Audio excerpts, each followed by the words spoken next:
Hello. What up? What up? What up? Hello, Oh, everyone. Hi, hey. hello. Ow. Guten Tag. Hello. Look at that! Look at that fancy dragon over there in the corner. Jeez. Rar. This is the Sorry. Ah, best dragon puppet I've ever seen. that's amazing. So welcome everybody to Across the Horizon episode 4. We're going part 2 into gaming and character creation. We're going to be focusing this month more on the video game aspect because we did have Gamescom.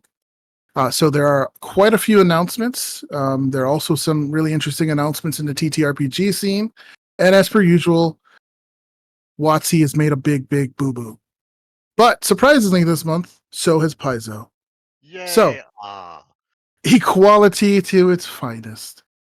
Ooh. I'm going to go around and quickly introduce everyone as per usual. I am DM Rain. I DM Librarian, and I am a meme lord. We have Melkor directly to my left, another DM, good friend and host of the podcast. Solzy, lead writer and absolute bean. Frax, for real, on God, Aura. Let's go. Oh No, no, No, no, please. hey, I didn't say it. This is a don't keep it professional going. setting. This is a professional setting. I, professional, as we are in Ohio. I Um, think you're the best Aura Rain. Oh my yes, god. For on real. God, for real. And we also have returning from first session 0 and a partner of the podcast, Morgan or Brimoria. Hi. She was streaming yesterday with Artie and playing Dark Tide with us, which was fantastic. And spoiler alert, aspiring voice actress. So, look Running forward to to. seeing what she's trying to do in the future. Support our community. And then we just have some dragon that we found on the side of the road. Sorry, Yeah. it's Gruta. We What the found him. fuck? We found him in a Uh, box. Hello. Gruta, you Thanks are for our having me. guest. Yeah. So welcome, Gruta. He is a streamer. If someone feel free to shout out Gruta's socials or whatever, feel free to, as he does stream. And hopefully in the future, we'll get him to stream on the ATH and do some partnered streams. We'll talk about that later on in the podcast, some of the things that we were planning on doing.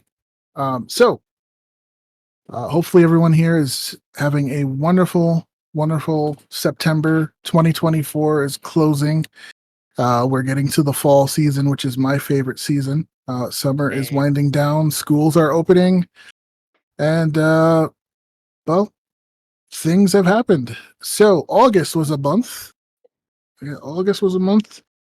So to continue, I'm going to pass it off to Solzy, because we do have a section where we kind of go over mostly, those who passed or things that happened in terms of life. And I think I'll pass it on to you, Solzy. Yes, as we go through life, people go. And so I just wanted to give them some highlights, especially ones who are a big part of nerd culture, which we are all a part of. The first is Rachel Lillis. She died at the age of 46. She was the voice actress for Misty Jessie from the Pokemon series throughout the entire time. And next on the list would be Asuko Tanaka. She died at 61. She is the Japanese voice actress for a lot of people, including Major Makoto Kusanagi, Lisa from JoJo's Bizarre Adventure, Bayonetta, and one of her more recent recognizable roles was Hanami from Jujutsu Kaisen. And finally, I know some people are big fans of wrestling. Um, Sid Eddy has also passed away. I know less about him, but honor to what he does and the entertainment he brought to everyone.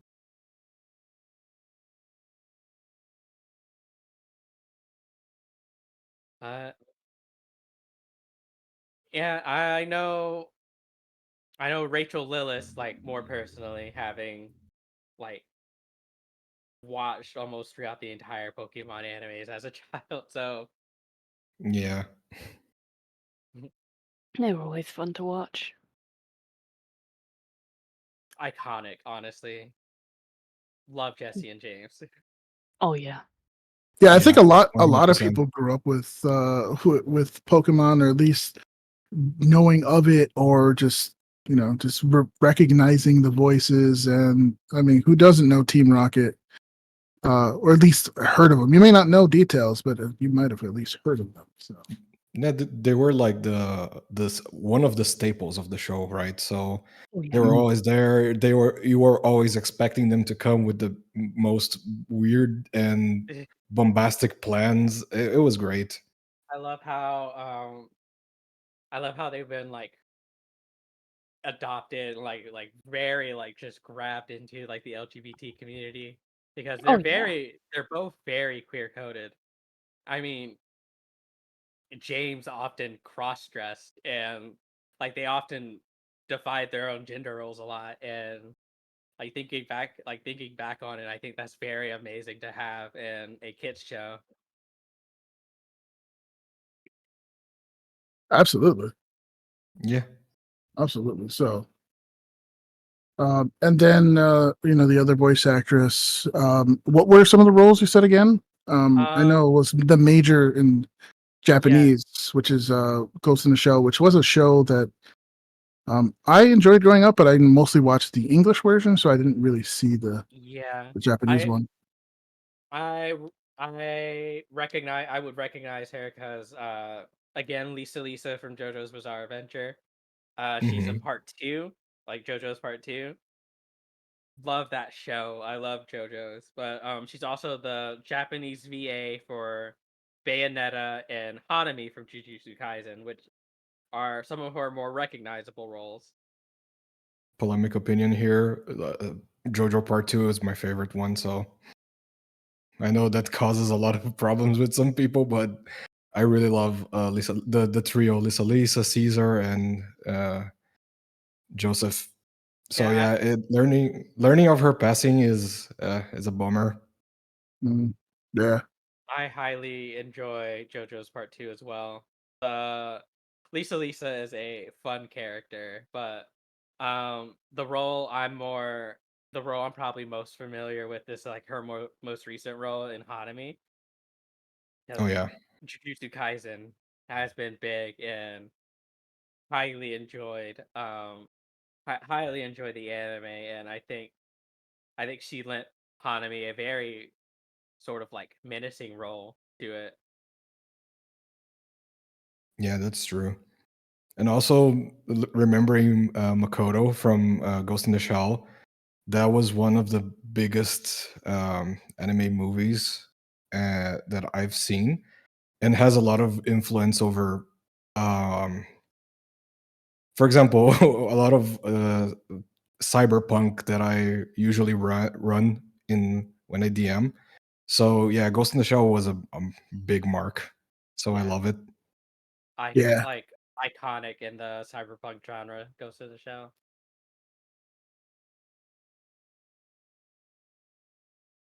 yeah. I think it really is a huge influence on uh how media progressed when it came to cyberpunk, bringing it to the mainstream, bringing that style of kind of creativity and originality to storytelling when it comes to telling a story about in the future.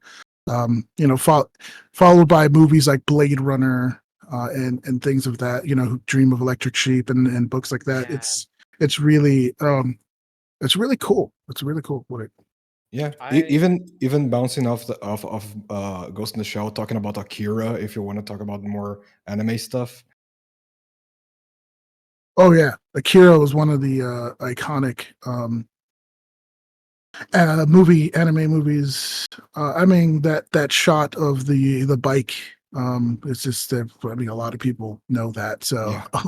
Built everywhere today. hmm So, but yeah, it's sad. We had some passings, but they had great careers, and their work is still out there. So even Yeah. even though they're gone, their work is still visible. So Yeah, if no their one's impact. Oh, sorry. I was saying their impact will not be lost. yes, absolutely. So yeah, feel free to like if you haven't, which there are people who haven't seen um those series. If you haven't, this is a perfect time to get back into it and check out Ghost in the Shell, the movie or the show. Um, see some Pokemon if it doesn't hurt. So it's always really cool to kind of see the work because it's changed a lot. So it's really interesting to see some of the older animes and cartoons and all that. So all right, so moving forward, one of the things I kind of want to do is just let's talk about what we've been doing this month here while we prep some of the news articles. Um, some of the things we've been playing or kind of gotten into, and we'll go probably more in detail uh, about some of those in our topic, like character creation, if that's something that a game that we were playing. Um, I know for a fact, have just kind of maintained the same games I've been playing, my Pathfinder, my Lancers. So I've been reading up a lot of things on Foundry, trying to learn Foundry systems. I did a stream with Solzy um, with creating encounters, which was a lot of fun. Yeah, I love that. I do want to do a follow up doing creating monsters. Um, and like actual custom enemies or at least custom enemy abilities. Gruta, I know you said that you were kind of interested in joining in on that one. Oh yeah. So I've been playing a lot of that. I think I hopped back into Monster Hunter Rise because everybody started playing again. Because I've seen, and that's probably one of the announcements I'll talk about, like the Monster Hunter Wilds. So that's kind of got me excited, and we'll get to that. I think we played. Me and Mel attempted to play Sins of a Solar Empire 2, and that went as well as we expected. Um, so Oh no. we tried. The attempt Uh, was made. so I'm going to pass it along. Mel, what have you been doing this month? What have you been getting into? What kind of trouble have you been us brewing up this entire month? Oh, trouble. Well, that's a different story. I get into all types of trouble all the time. But for what I've been doing though, um, been learning a new TTRPG system, Mother. Mm, It's really big in this sphere Oh, right now. It is a sci-fi horror TTRPG. you But already like got my rule interest. but yeah, it's really good. But like, but we're talking it can supply just about any sci-fi horror, but its main love letter is to things like the movie like Alien or the existential dread of like something like Blade Runner. Um and just got the books and stuff like that. Um Funnily enough, they're not big books. They're like everything in there for someone who has dyslexia, really really bad dyslexia. These are books that I can actively read. Just with how with how every page, because like the core rule book is only like 80 pages, right? It's a small little like print copy, you know, book. It's not even like a it's more akin to like a paperback, but with like no spine. Just like someone printed some stuff off and stapled it together. But it looks great. It looks absolutely amazing. But like every page is like compact with all the information you need laid out beautifully. And yeah, and but yeah, it leans heavily into the chunky sci-fi, as I like to call it. Um, so Chunky. all those, Nice. yeah, chunky sci-fi. So like Alien is like, you know, you flip the switches and everything's very tactile. Chunky sci-fi, right? Analog sci-fi, if you want to go that route too. That sounds awesome. Is very, very cool, and it's actually really easy to run.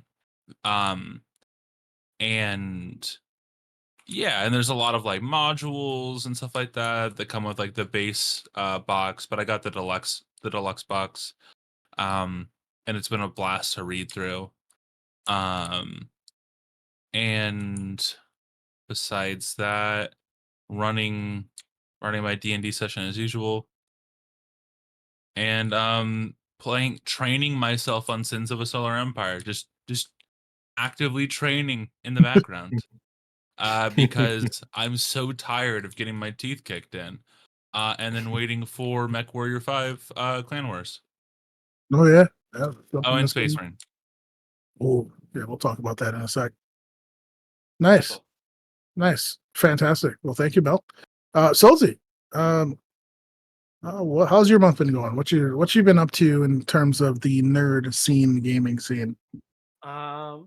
I mainly like when it comes to video games, I've mainly been playing Zenless Zone Zero and Hades 2. Nice. Absolutely adore both of those games. Um I've also tried out Death Must Die, and that's been really fun as well. Oh, I Uh really want to try. yeah, That's I'm a interesting. really big roguelike girly. But when it comes to TTRPGs, like of course I've been doing the Pathfinder, my D&D games, my Lancer.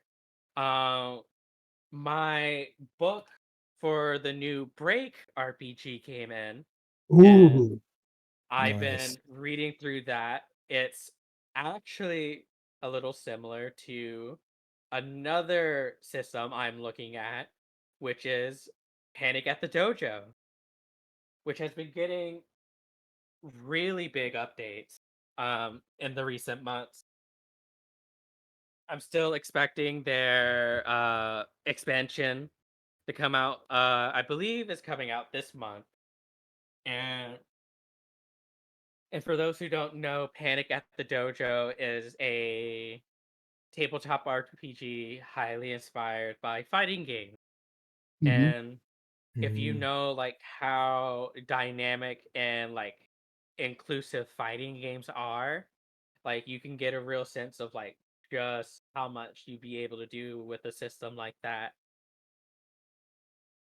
Because fighting games go crazy with like the characters they introduce and like the settings and everything. And so I've been reading over that. I'm very excited for the expansion and hopefully, Foundry. yeah, hopefully Foundry. I still need Yeah, to I still need to check on that one guy who's making the Foundry model, the yeah. module. If I could interject, the video that really uh, pushed forward for that was the Panic at the Dojo, a tabletop RPG for fighting game fans by Sugar Punch. It was about 3 months ago. Has 108K views, which may not be a lot for some major streams, but for a game of this size is a huge jump in traffic. So Yeah, that one video sparked complete re-interest in this system, and I'm very happy about that. fantastic. As a fighting game fan myself, I look forward to trying the system out. If that And just sparked the DM in me again, and I'm thinking of things. we might even actually stream it. Who knows? We'll see. When you talked about Panic at the Dojo the first time, my mind went directly to like Guilty Gear, Street Fighter, Mhm. Yes, and exactly. I got really excited. I mean, the video uses King of Fighters and the Dungeon Fighter video game character, the Striker. So Yeah. it uses some of those sprites during his example, so it's directly inspired by it, which is really cool. Yeah. All right, well, fantastic. Thank you, Solzy. We're gonna go over to the master of Riz and all things Gen Z, Frax. Other than ruining our brain rot, what have you been up to? Other than ruining you with brain rot, I've actually been playing a lot of Minecraft again. Oh yeah, Because is it on the server? we've had our server for most of the month. And then Blizzard came knocking again and was like, "Hey, you remember World of Warcraft?" So I went back to that, and I went back, and they are back too. That's really the TLDR of it. New expansion dropped. They fixed a lot of things. They improved a lot of things. Made a lot of new systems, and the new focus of their design is to focus more on the fact that their player base has been at it for like 20 years and look has grown up and doesn't really have the time anymore to sit through like raids like it's a day job. So a lot of it is actually solo accessible now.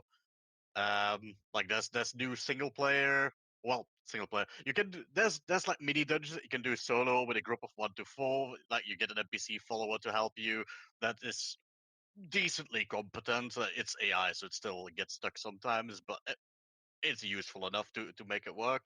It's got these fun little puzzles to keep it engaging to and to set it apart from, regular 5-man dungeons. And that's basically their new, like their new third part to the end game. You can get uh, all the end game gear you want through that kind of stuff, like solo. So that's a big improvement. And then the new story is very well. They've done a lot to improve their writing since the depths of 4 years ago. They really came back from that one. The new area is beautiful. That's like a whole area dedicated to paladins following like a holy fire, and they got the best drip imaginable. There's a zone that is one giant spider city with buildings suspended from the ceiling and stuff. The entire thing is underground except for one zone. It's also very impressive. Mhm. It's I've seen some people call it the best expansion launch since Wrath of the Lich King. I'm not sure if I want to be that hyperbolic because, well, I wasn't there for Wrath of the Lich King, but it's definitely Oh, my favorite so far. those are big claims. Those Yes. are very big claims, but I can see where they're coming from because it's a lot of they're trying to innovate and trying to do things differently again, and trying to actually respect their players again, which has been a big criticism since like 2018. um, that they didn't respect players' time, like expecting giant gear grinds that basically meant if you don't log in every week, you're behind and you will never catch up with everyone else. So that's all gone. No, the solo dungeons actually take only like 11 to 14 minutes, so they're about 4 times shorter than most dungeons, 3 to 4 times depending on how skilled your group would be. Like there's 4 illuminated or like with extra loot each day. You can do those in an hour. That's pretty nice. Yes. Answering to Cedric in chat. Yeah, that's really what I've been busy with because World of Warcraft is a day job. No, it's not true. I'm just putting a lot of time in it because I actively want to play it again. Like they no longer expect you to log in every day, but they make the game fun enough that you kind of want to do it. So that's good. That's really good. Hell That's how it yeah. should be. That's awesome. Nice, fantastic. I Good to mean, see them all coming back. Yes.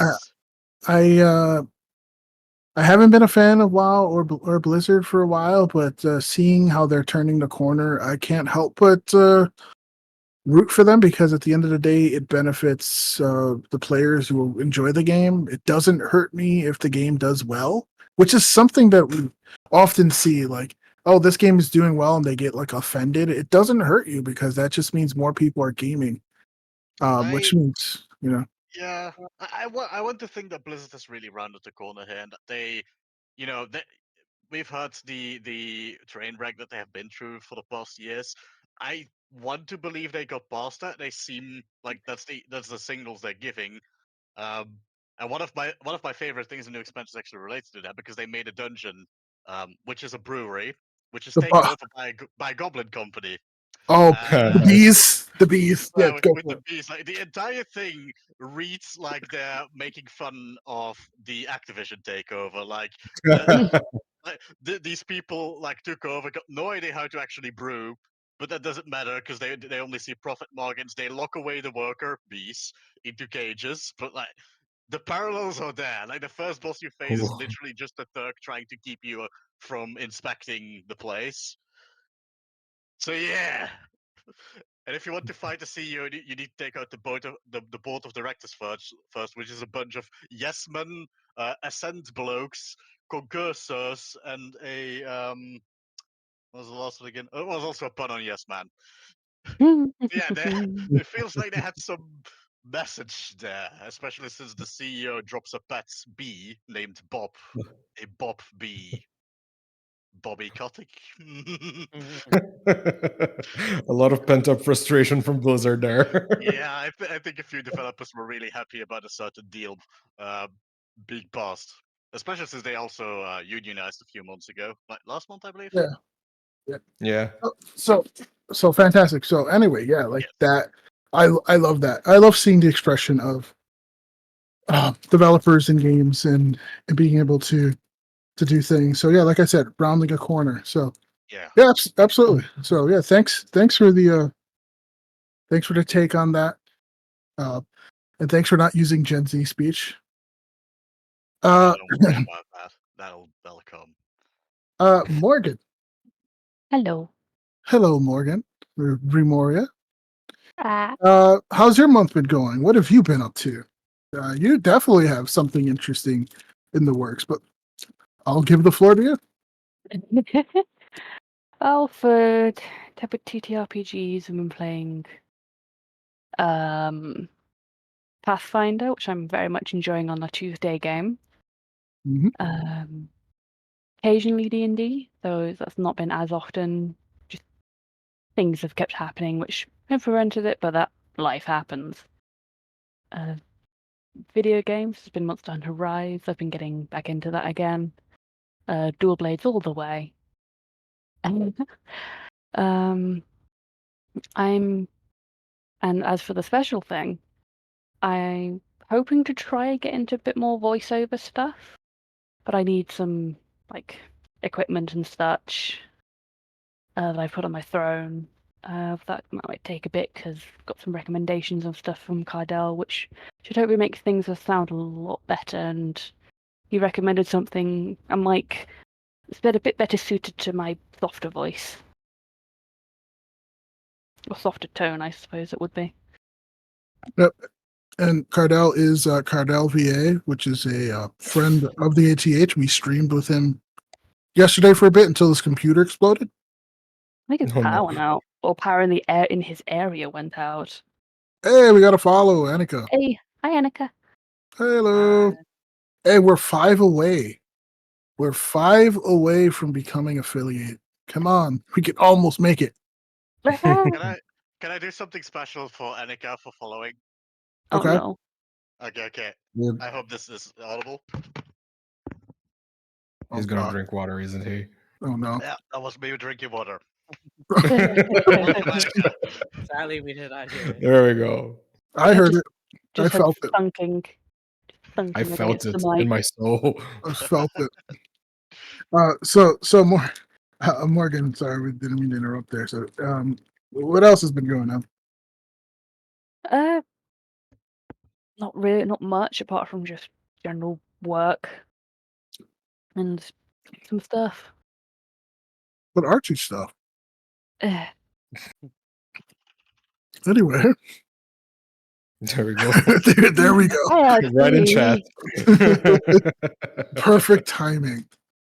In case you guys want to know, definitely shout out to Artsy, who is our director for this podcast.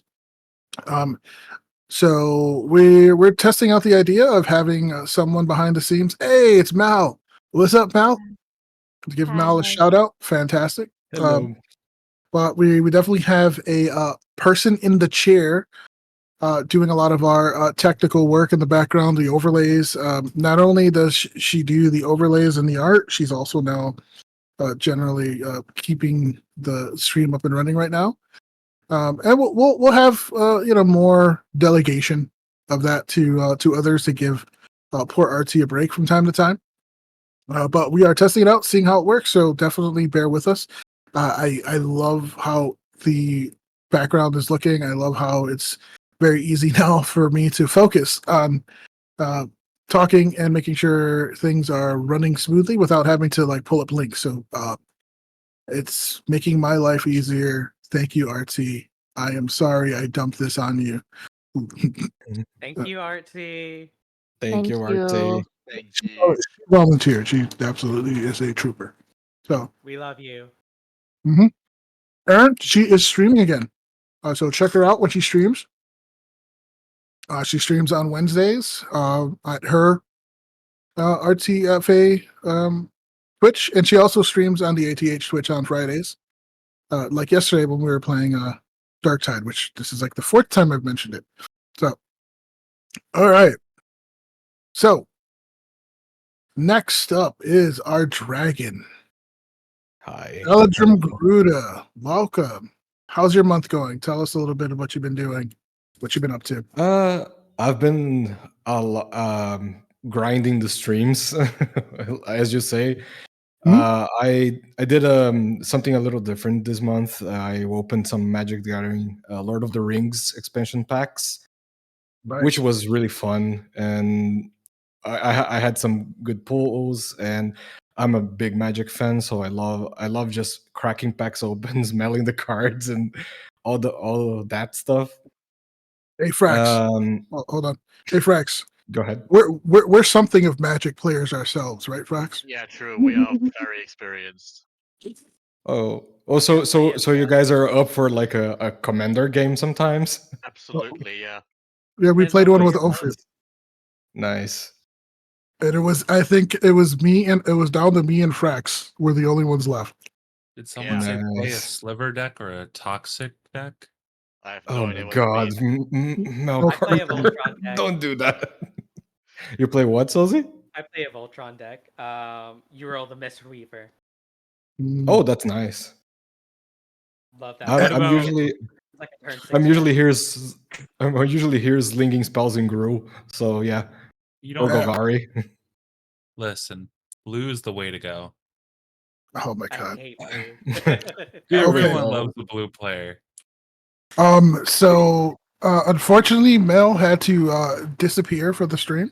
Oh, Um, oh, so someone place a flight of stairs in front of him, please. oh my God, no! It's Just okay. just a- He's gone. Oh my god. he's gone. He's just gone. He fell down the stairs. He just got smited. Give a gentle yeet. Bring um, it down the stairs.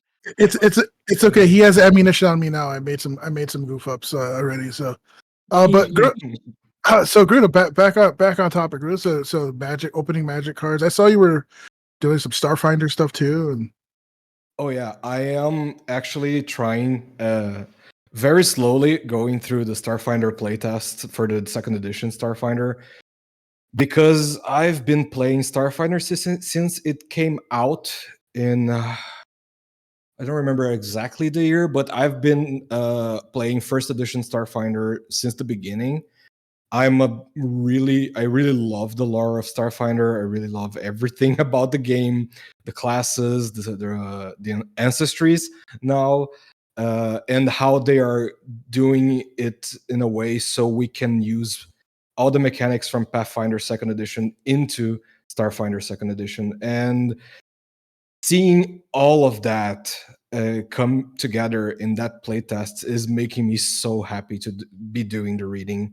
I really enjoy it. It's a system and it's a world that I fell in love with because I'm a bit of a sci-fi guy myself, besides being using a dragon as my VTuber model. But that's the thing, dragons are in Starfinder, so Mhm. it's a great sci-fi fantasy realm, and I love doing the readings. I'm really excited about everything that Paizo is putting together. The Starfinder team did an amazing job. Nice. And for another thing, I finally beat the base game of Elden Ring. Hell yeah. Congratulations. And No. now I'm getting my face bashed in by Mesmer, so that DLC is going to be tough. Now do it again naked with just a club and no stats. Oh yeah, and a pot in my head. Yes. That's awesome.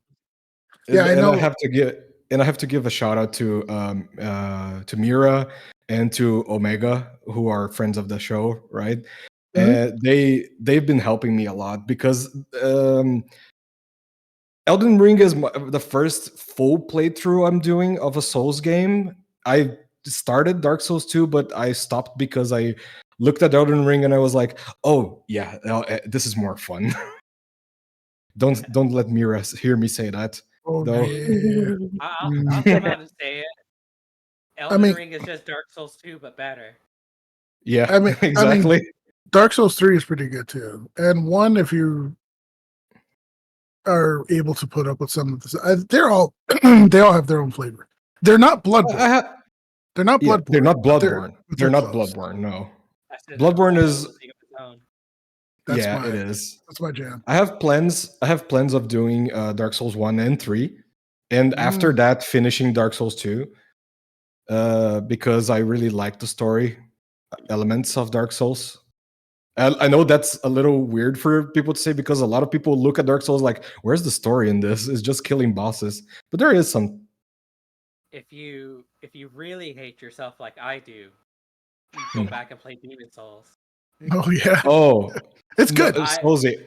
I am planning. I am planning in the future go through Sekiro, and I know that's gonna eat my soul away. So But take everything about like the original Dark Souls, make it far more obtuse and Mhm.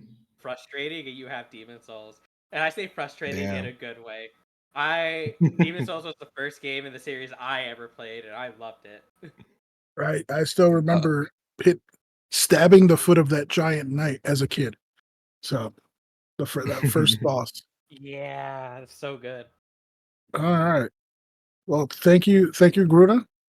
Definitely check Gruta out when they stream, and hopefully, not pitching it or anything, or not pulling your arm, but hopefully you'll stream on the ETH channel with us, or just take a day out the month, or just do our work for us. No, I'm just kidding. But we'll partner up definitely on some streams because I those comments on Starfinder, I would love to dive deep into the theory crafting and all the kind of lore. That's some of the stuff I eat up. So yeah. Oh yeah, I have so many stories of Starfinder that I Mhm. can share, and I would love to share them. Mainly some of my more recent games I've played of Starfinder First Edition got a twist into the Eldritch Lovecraftian Oh, theme, nice.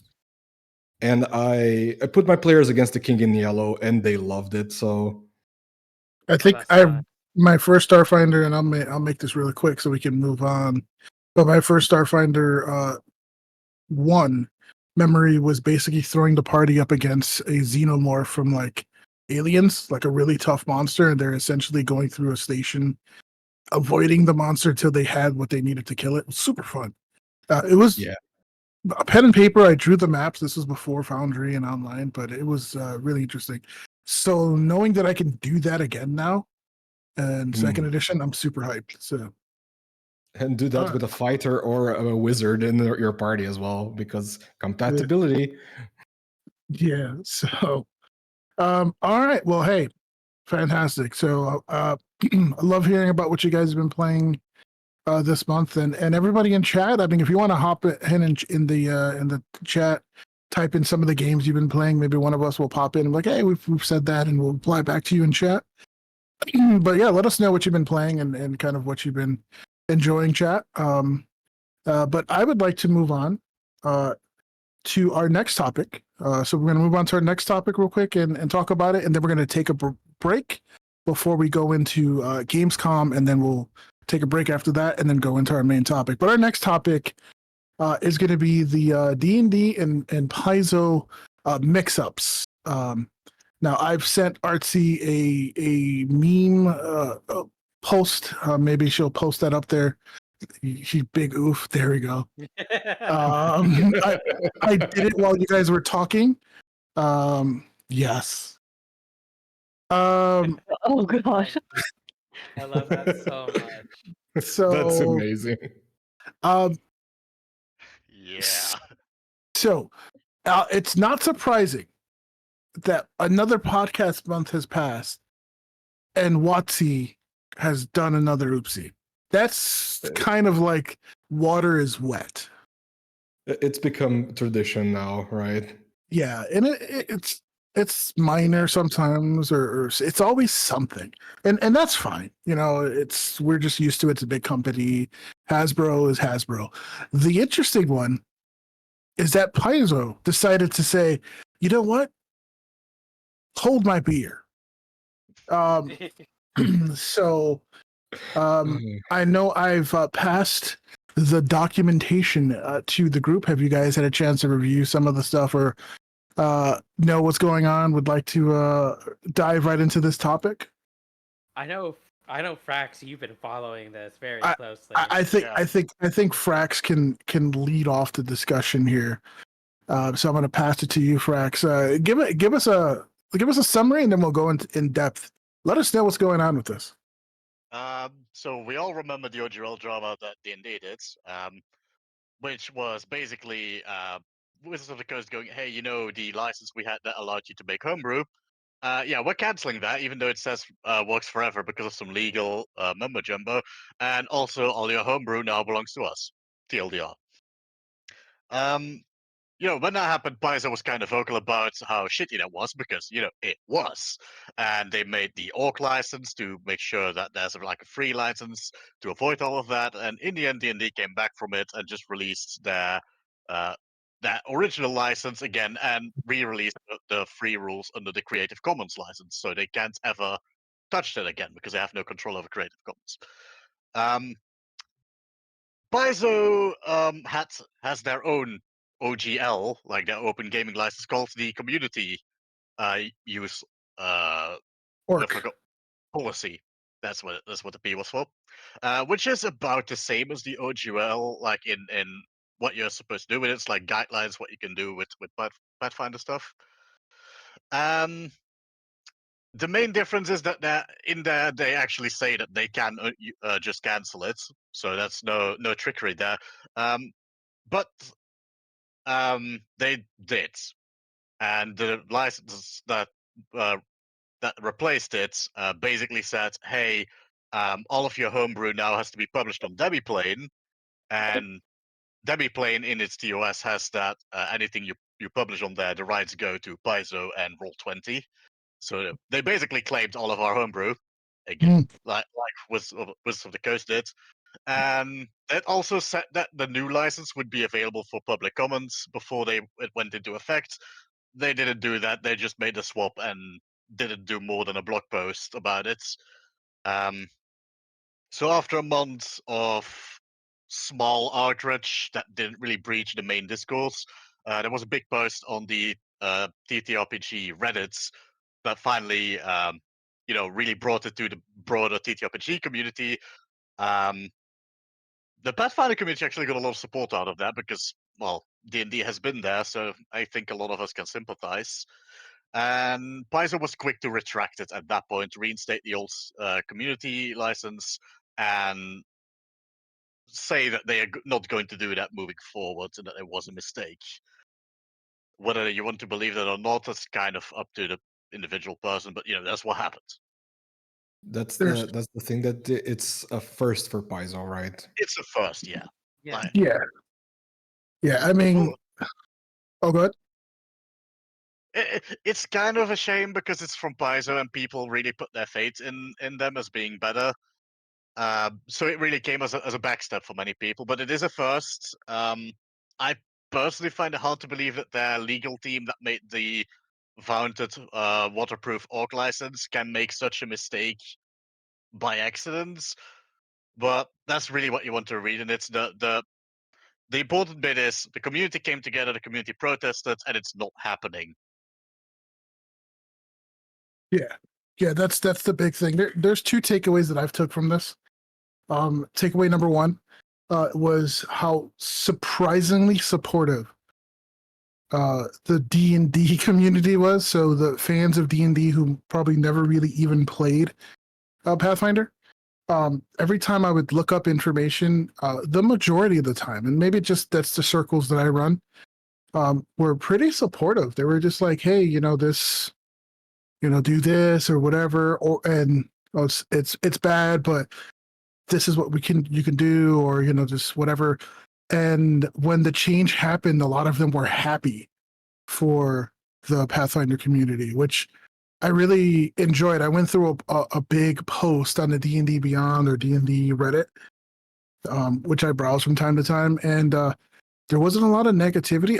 There's always going to be that person that wants to be, we know that guy that their The loud guy. entire yes. existence is to go on to Discords and basically, or Reddits, and basically just shit on a system, be it Pathfinder or maybe crap on WotC, and even after multiple warnings, continue to crap on WotC. Oh, Yeah. wait, that's hitting very close to home. Sorry about that. But moving on past that, it was very refreshing to see that. Another thing, though, that I saw is, it's not a mistake that we would expect WotC to make. Not WotC, Paizo to make. We expect it from WotC, which is kind of funny. Paizo to make. Keep going. And the fact that they made it, one, it's like, well, it's Paizo. They're going to learn. They didn't mean it. But at the same time, but it's Paizo. They should know better. So it's kind of like there's that weird feeling. So that's my two takeaways from it. The way I see things, especially from what we've been seeing from the WotC Hasbro end of things, and like especially if you read some of the recent interviews of like some of the Hasbro executives talking about what they want to do with D&D. My personal take of this is that an executive at Paizo thought, "Hey, this is a good idea. Let's do this." And the moment it blew up in their face, like that's why they were so quick to backtrack it. And Yeah. so yeah, that's what I think. Like you get like executives higher in the company making these decisions, thinking these are good ideas, and they're often separated from the creative Yeah. side of the companies that Often out we of all touch. know. Yeah, Mhm. that we all know and Mhm. recognize. Yeah. That usually goes with the exactly how you said, the higher ups and people that want to sell and get more money and more money and more money, and they don't think about the community in a whole perspective. So yeah, it sucks that it came from Paizo. I hope they learned a lesson that they don't do that again, because it would be a crushing revelation to see another one of those. So please, Paizo, don't. We want to love you. We want to support you. I've supported you for a long time now, and yeah. Sorry, a little bit of a venting there. Go. No. Yeah. I mean, that's fair. That's. I mean, especially if we're passionate about the game and the community that we play with. I mean, I have converted completely to Pathfinder Second Edition, mostly because of Foundry and its tools. And the things that I can do compared to 5e. Not knocking 5e. I think it's a fantastic system, and I still love playing it and running it. But just for me, comfortably where I'm at, where I can do the most is Pathfinder. So it does hurt to see it, but at the same time, I understand. I mean, Dungeons and Dragons has made how many mistakes now, and they're still going. Yeah. Because at the end of the day, the game is still there. The game is still fun to play, especially with friends. And the whole point of these systems being TTRPGs and not video games is that, as a DM, if I don't like something, I could just say, you know what, man, let's not use that. So, Yeah, there's exactly. always Yeah. that flexibility. Power of imagination and improvisation. I Mhm. will say that, and because like tying it back to like D&D, which is like the second half of this, like Mhm. big ups for WotC is that they also backtracked on the big snafu that they were in the process of making. For those who don't know, the new edition for D&D is coming out, and It's not a new uh, edition, right? I mean, it's sort of like a new edition. The way I'm interpreting this is a sort of like 3.5e for them So until like they actually get to like D&D 1, which is what they're working on. Mhm. But they were letting out announcements on like D&D Beyond, basically saying that after a certain point, the 2024 edition will be the only thing available in D&D Beyond, as they rub everything else off the site. And so you wouldn't be able to have access to like a lot of the homebrew, or a lot of like uh the earlier revisions of that work. You only have the new spells that they're letting that they're bringing out in this update. And a lot of people understandably were not happy about that.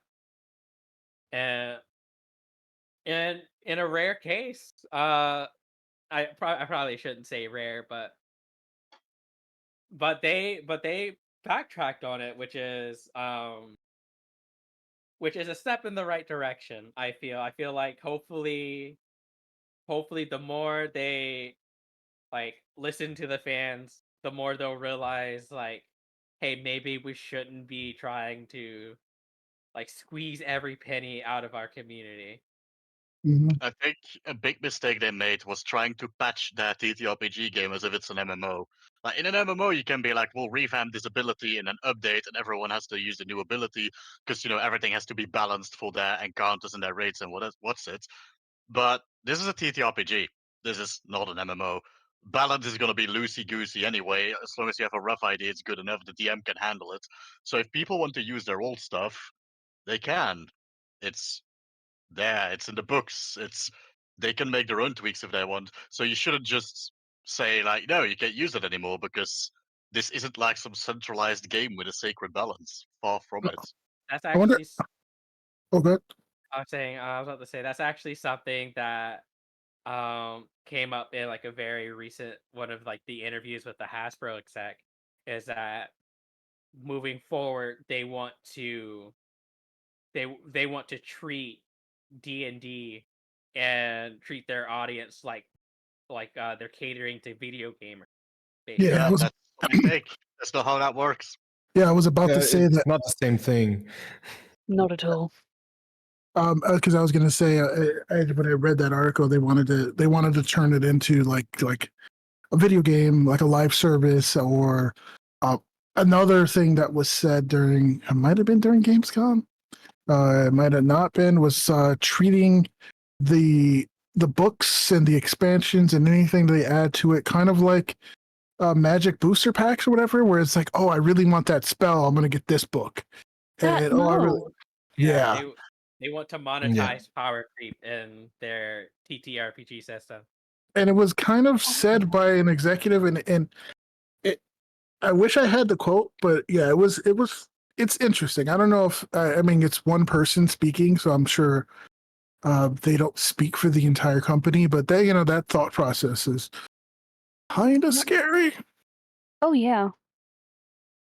The thing is, Magic the Gathering does makes Wizards of the Coast and Hasbro a lot of money because they've been milking the game for so long now, and every 3 or 4 months we have a new expansion, we have new booster packs, we just have Bloomburrow, and now they're releasing Duskmore. It hasn't been like 2 months Bloomburrow hit the shelves, and we already have a new expansion coming. And as a Magic player, I look at that and I'm like, I'm not gonna buy everything again. I'm not gonna buy packs. I'm gonna buy singles from my local game store if I have to. But they're milking the game so much, they're killing the standard format, which is the format that most people play. I think nowadays they play on Arena, they play it on national championships and stuff like that. But it's become so much. And I think, and hearing you guys talk about reading what I read about what they said about D&D, it sounds like they want to do that for D&D, and that's a mistake because there are two different games. Yeah, And but two different that's in what we two said. different The out of touch executives, they see on a spreadsheet this thing makes money, so the other thing also has to be like this thing because this thing makes money. Yeah, it They happens to don't know video why games. it makes money. They don't understand that. That's not quantifiable on the spreadsheets. It happens to video games. It happens to TV. It happens to movies. It's just they're like executives, or I mean, we here are sitting here, and I'm sure I can speak for myself, but I'm sure everyone agrees. We have a lot of time to invest in these hobbies. We understand. Oh, we play. If I were to tell Frax to tell me about D&D Sorcerer and some of the the meta magic and thing, he could probably tell me that. Whereas you walk up to an executive at Hasbro and ask them what a sorcerer is, and they probably won't even know what it is. And that's the thing, because their job is not to play the game. Their job is to run a multi-billion or million or billion, however much they make, a dollar company. So they may not have the time to. So when they, of course, make decisions, those decisions are not always going to match up with the expectation of the players or the developers. Yeah, So that's like on a slight tangent but related. That's one of the reasons why I want to believe in Blizzard again, because their new executive lead producer, which is like the big person in charge of Blizzard, is at the events in person, is talking about what the games are doing in depth. So either she's really good at making her homework to pretend that she cares, or she actually cares. Either way, she knows the games. yeah, even if she doesn't play, if she does the homework, it shows that she cares. Exactly. And go Oh, ahead. Mel, Sorry. Mel. Ultimately, it doesn't really, as this is going to sound as harsh as it is true. But a goal, all a company's goal is to make money. It is not to make its consumer base happy, right? Yeah. Whatever you're willing to still bite off of is something they will push to you. Every inch that they can take, they will grab. And so being okay with some things, being like, oh, I don't really like this, but I guess it's whatever or it's fine. No, you should be irate and you should be like, no, I'm not touching this product until they change it. And that should be the voice of the majority, because at the end of the day, the one thing that they care about is the one thing you have, and it's money. It's not your opinion, it's not your time, it's your money. Mm-hmm. I mean, that's why. Exactly.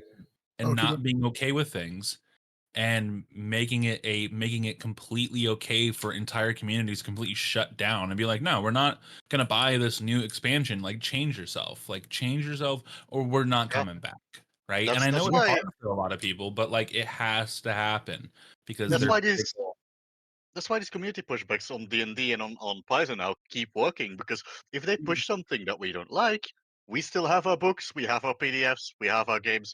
We just don't get the new stuff. Goodbye, have fun. We have our game. You can't Yeah. take that Yeah. from So, And- Yeah. So it's I'll keep going. Sorry.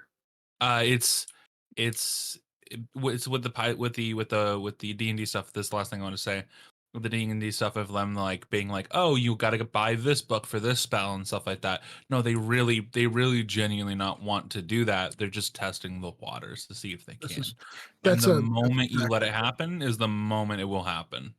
Yeah, Yeah. that's often a tactic I see companies use. They push 3 bad decisions on you. Everyone pushes back, they remove 2, and suddenly like, oh, they walk back on these 2 decisions and they can sneak one in or whatever. Or, a lot of times they do things like that. And, again, that's a whole capitalism and business, and that's a whole discussion that we could have. And this podcast would be 5 hours, 10 hours of just talking about that, but that's definitely something.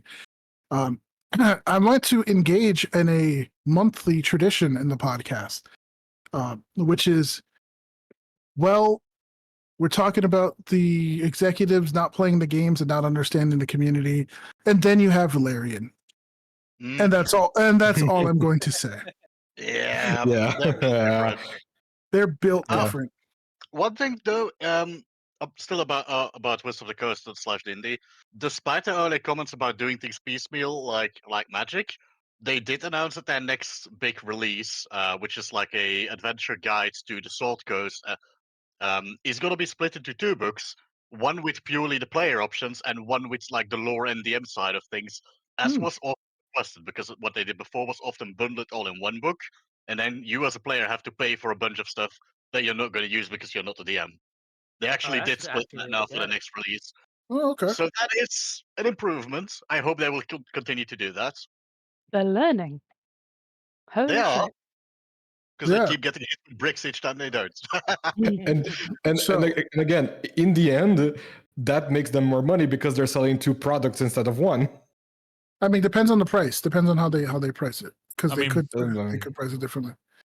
And at the end of the day, like, maybe only one person needs to buy the lore stuff, and then everyone else just buys the things for the player. So yeah, it's interesting Unacceptable. to see. It's interesting to see.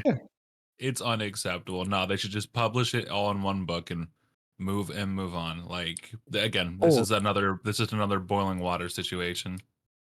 Yeah, well, it's hard to Yeah. see. It's hard to see because, again, actions speak louder than words right now. So we'll just see what they decide to do. And with the remaster of Paizo and all this going on, and D&D 1 or whatever, and the D&D tabletop BTT coming out, there's a lot of things stirring in the TTRPG space. Now, I do want to ask a question to someone on the panel here on the podcast.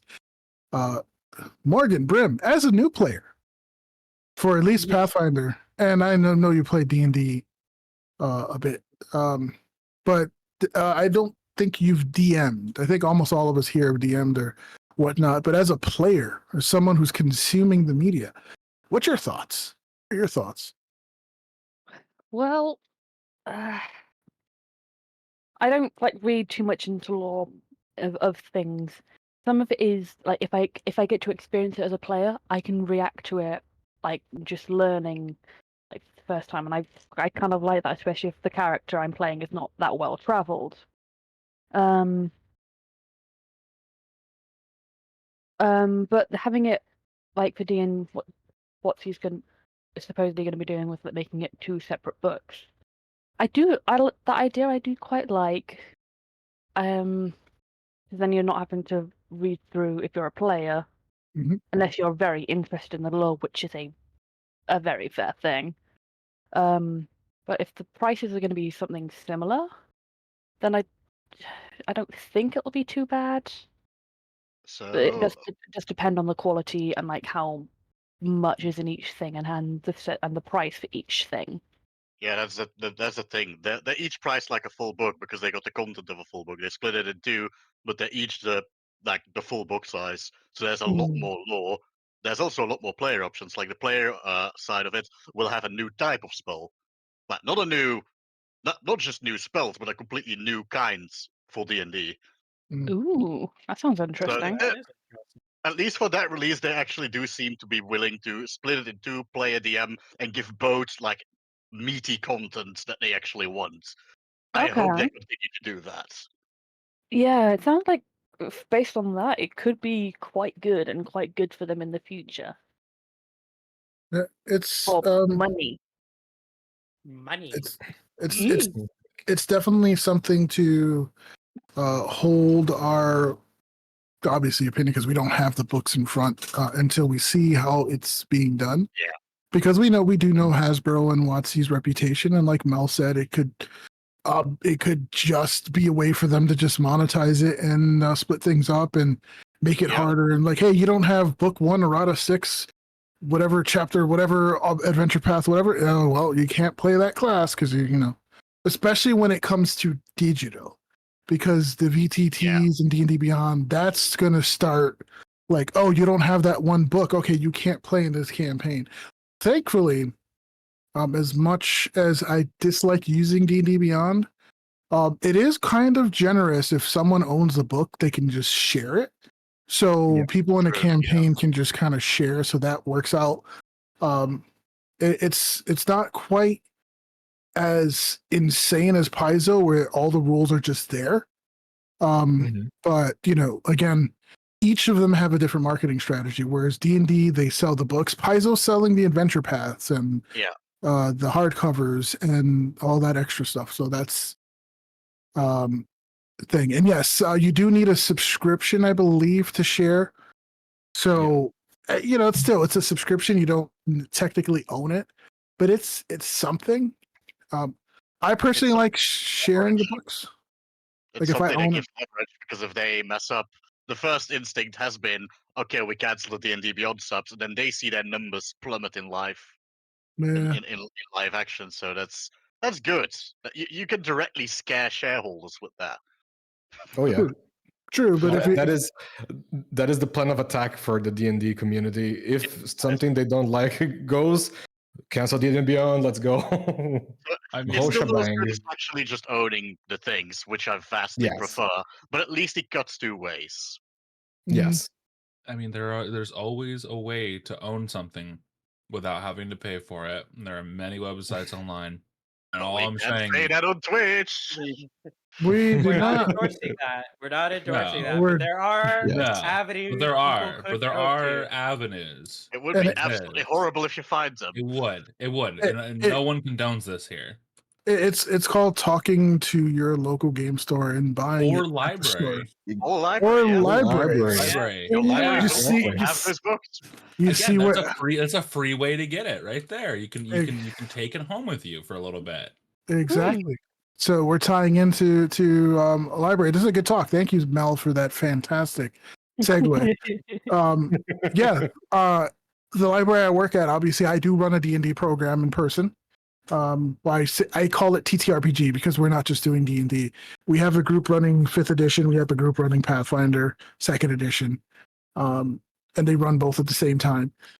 And the books are available there, either by donation or the libraries themselves purchase the books.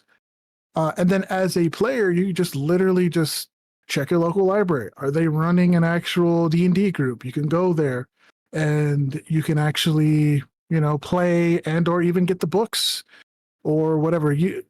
Depending on the library, there might be different things. For example, my library, I of course have Boundary, I have D&D Beyond, I have all the tools to play there, dice and whatnot, and then also have the physical hard copy books that you can rent out.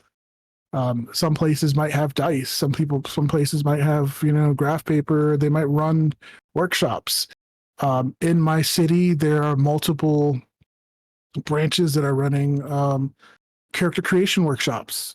So there's one this coming Monday at one of my local branches that is essentially for teens between the ages of 12 and 17 to come in and make characters. so that they can Yeah. walk through. And the librarian, I called them on the phone and was like, "Hey, I would love to have you on a roundtable discussion here at the library for ideas and what to do." I've been running. I started giving him my credentials, and he goes, "I'm not really that good at D&D. I just play it and run it for the kids.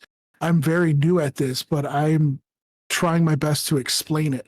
And I love that. I was like, this That- guy who doesn't really know the system back and forth like we do, is literally kind of like trying to get people into the hobby and teach people and teach them the numbers. And this is what constitution means. This is what strength is. This is what dexterity. If you're and explaining the concepts to the kids, which is really cool. Exactly. Um, It's such a powerful tool for community building and like actually also for giving like people an I'm not gonna say escape. I think that's not the word I'm looking for, but for for community building. That's what I An meant. outlet? Yes. I mean, Yeah, an escape is outlet. also Thank you. true. Yes. Like, sometimes people just want to escape into fantasy for a bit, and that's absolutely fine. Yeah. And seeing someone that, like you said, Rain, like doesn't know the system but is trying his best to, or their best to build it and run for kids, it's awesome. yeah. So definitely a resource that if you are wanting to get in, and especially with character creation and just there's a lot of workshops. People forget that there's a lot of places that run it. I know Ophi last or Mira last, well, both Ophi and Mira mentioned for Magic that Fridays there's like the Magic thing where you can walk in. There's a lot of that for D&D and tabletops too. So absolutely. And hey, libraries are a great resource. Oh yeah. 100%. Definitely. That's fantastic, Mel. Again, thank you for the alley oop. Fantastic segue. Libraries are goated with the stories for real. Oh no, it Oh. started. No, not you I too. get removed for saying things, but he gets to say things like this and get away with Get it. him out of here. It's the, Unacceptable. I'm It's- just saying, they're the most busted places you can go to. Oh Execute fuck. this Bye-bye. man now. it's that Honestly, kill him. is it that Belgian preference? Is it the fact that they live in the fantasy land that they're united in this? Archie, don't Next say time, give skeleton me the chat. pen. No, you're not getting the pen. Oh, I'm we taking do. away your cheese privileges. You can't. Yeah. I can't. When No. when we go to break in a few minutes, we will have an art reel. I wonder if it's my imaginary growth. I wonder if that picture is in there because that art is amazing. Falco, another friend of the podcast, we can always find it. Oh, yeah, she'll add it in real quick. Look at that. The power of editing and having an editor.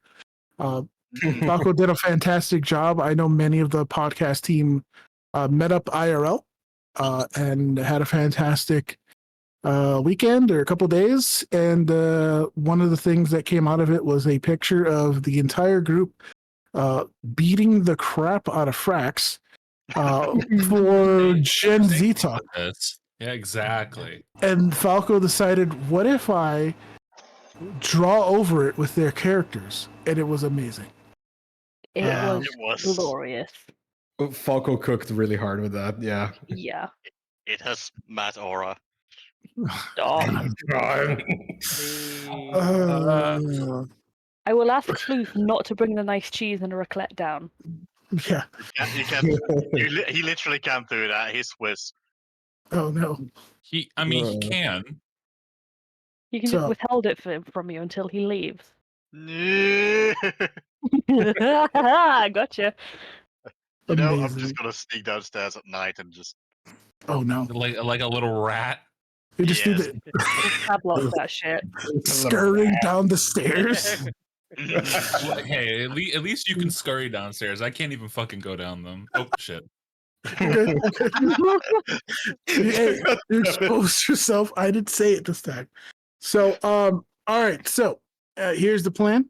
We're going to take a break in a few minutes, but I want to go over the rest of the schedule so we know what's coming up for the rest of the podcast. So, we're going to take a quick 10, 15-minute hydration break. We're going to have some art rotating out there from the community. And then we're going to come back. We're going to talk about some of the Gamescom announcements. So each one of us are going to be maybe highlighting a game or two. We're going to be sending we've been sending Artsy some of the things for character creator, but the host is going to pick a game, maybe find a trailer, send it to her, and we'll organize it, and we'll talk about some of the interesting things coming up. Once we kind of talk about Gamescom for a little bit, we do want to dive into the main topic, which again, piggybacking off of last month's character creation, we're going to talk about character creation in video games, and kind of the expression in that, and go from there. And then once we finish up with that, we'll wrap up, maybe go over some of the plans we have for the month, some of the streaming ideas we have, do some promo, and then we'll probably raid someone and make them very confused by our raid message. Yeah. All right. Keep your magic blast. All right. So we are ready for a break whenever.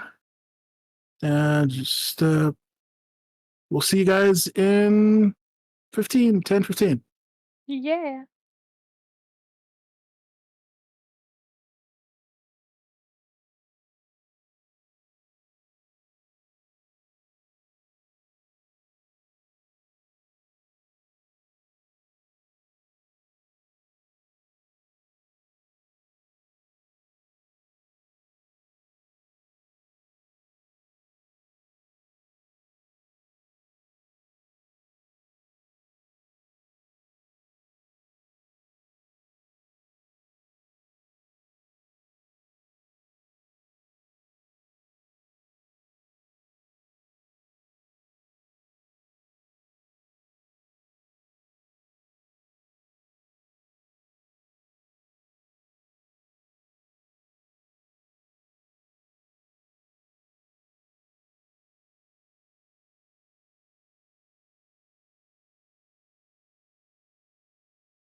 Just ping when I'm live. I need to get more part of my character. Right. I love Ah, I love seeing Good. the art. It's so good. Yeah. yeah, We yeah. have such a great community of artists. There's Brim. The aftermath of her Mhm. lovely hug, lovely nap on her mechanical hand. Yeah, fantastic. Hmm. All right, so we are back. We're going to be getting some Gamescom news to essentially talk about some of the things that we're interested in. Hopefully, everybody had a chance to have a break. Thanks for sticking around. If you guys enjoyed the art, feel free to send us a DM. We can get you connected to some of the artists that we work with.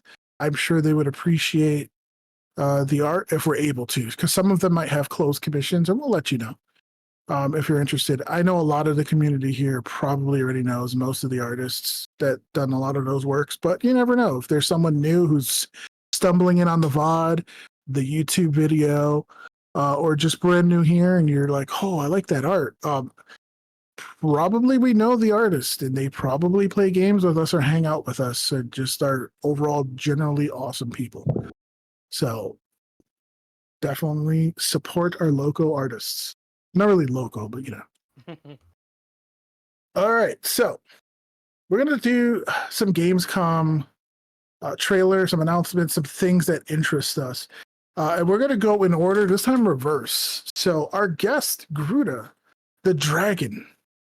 Hello. Let's start with you. What were you interested in? What sparked your curiosity at Gamescom this year?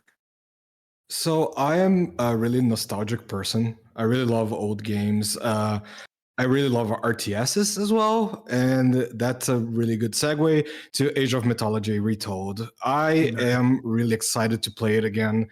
I loved playing the campaign. I loved playing the multiplayer of Age of Mythology.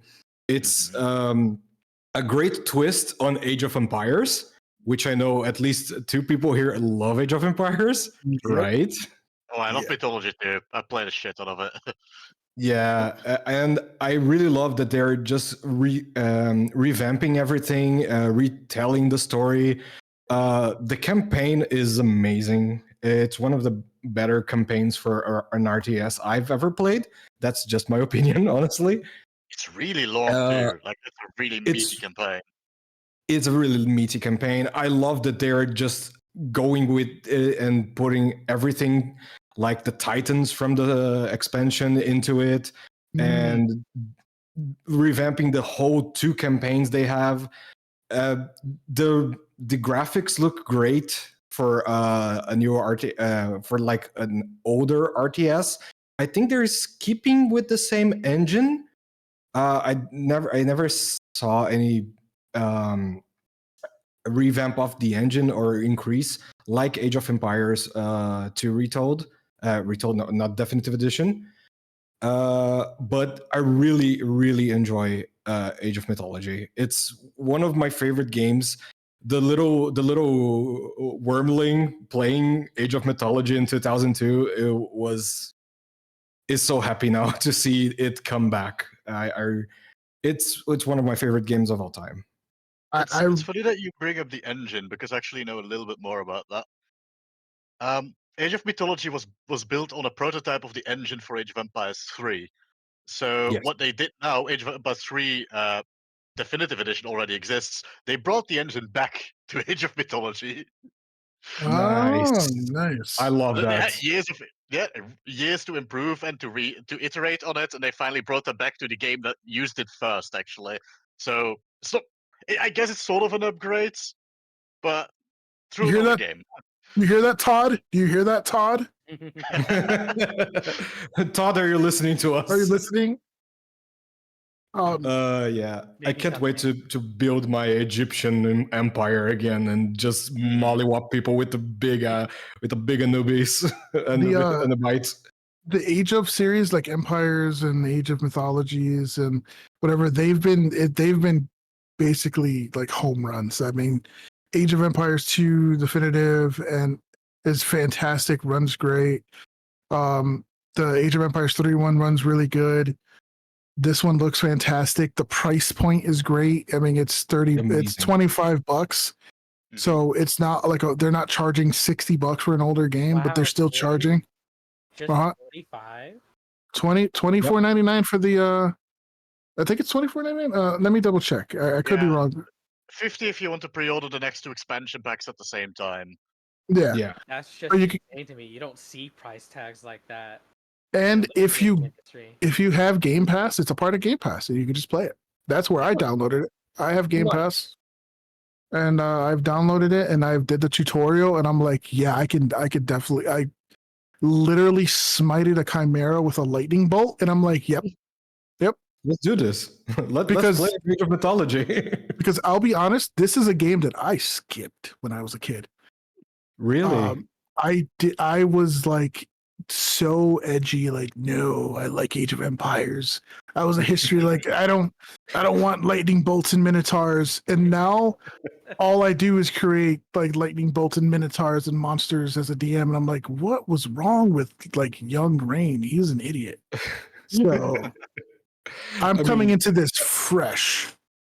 one of the best things you can do in Age of Empires is just, oh, this army is invading my base. Meteor. Yeah, the tutorial. So you start off on the beach, you fight, you then smite a chimera. Then you're just like, oh, siege this camp. And I'm like, how the hell am I going to do this? By the way, here's a meteor spell. And I'm like, okay, click the button. And it just, it was so good. It was so just good. annihilates the camp. It's great. But my favorite one is when you play Kronos, Titan of Time. His basic first age god power is deconstruct. So you just target an enemy building and you're like, undo. It goes This back in never time. Yes, it's great. Yeah, So- I It like never that. That's happens. cool. That's Would so you cool. say you recommend Yeah, this game? Yes. Do you Yes. if you have Game Pass, absolutely. If you're a fan of RTSs, if you only can afford one or want to play one between this one and the Age of Empires game, it really depends. Do you like And just it's the old school or do you want to retold?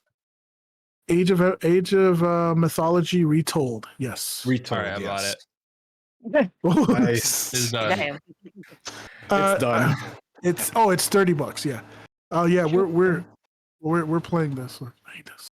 Oh, I'm at the moment I'm getting premium edition because this is the game of my childhood. I really love it. Yeah, I might end up buying it to support it once I play enough of it on the Game Pass. Unless there's no crossplay, then I'll just get it so I can play with you guys. Hey, listen. It's Microsoft, so it should have crossplay.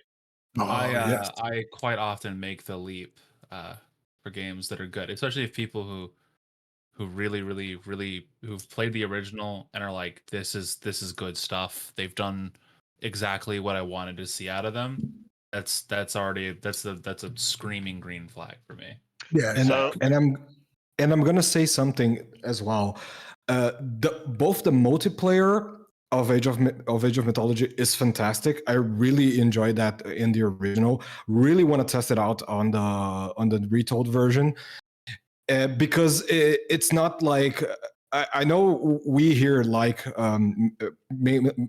mainly me, Frax, and Rain. We've played a little bit of Age of Empires together. I know Frax loves his medieval tanks. You can do this one too.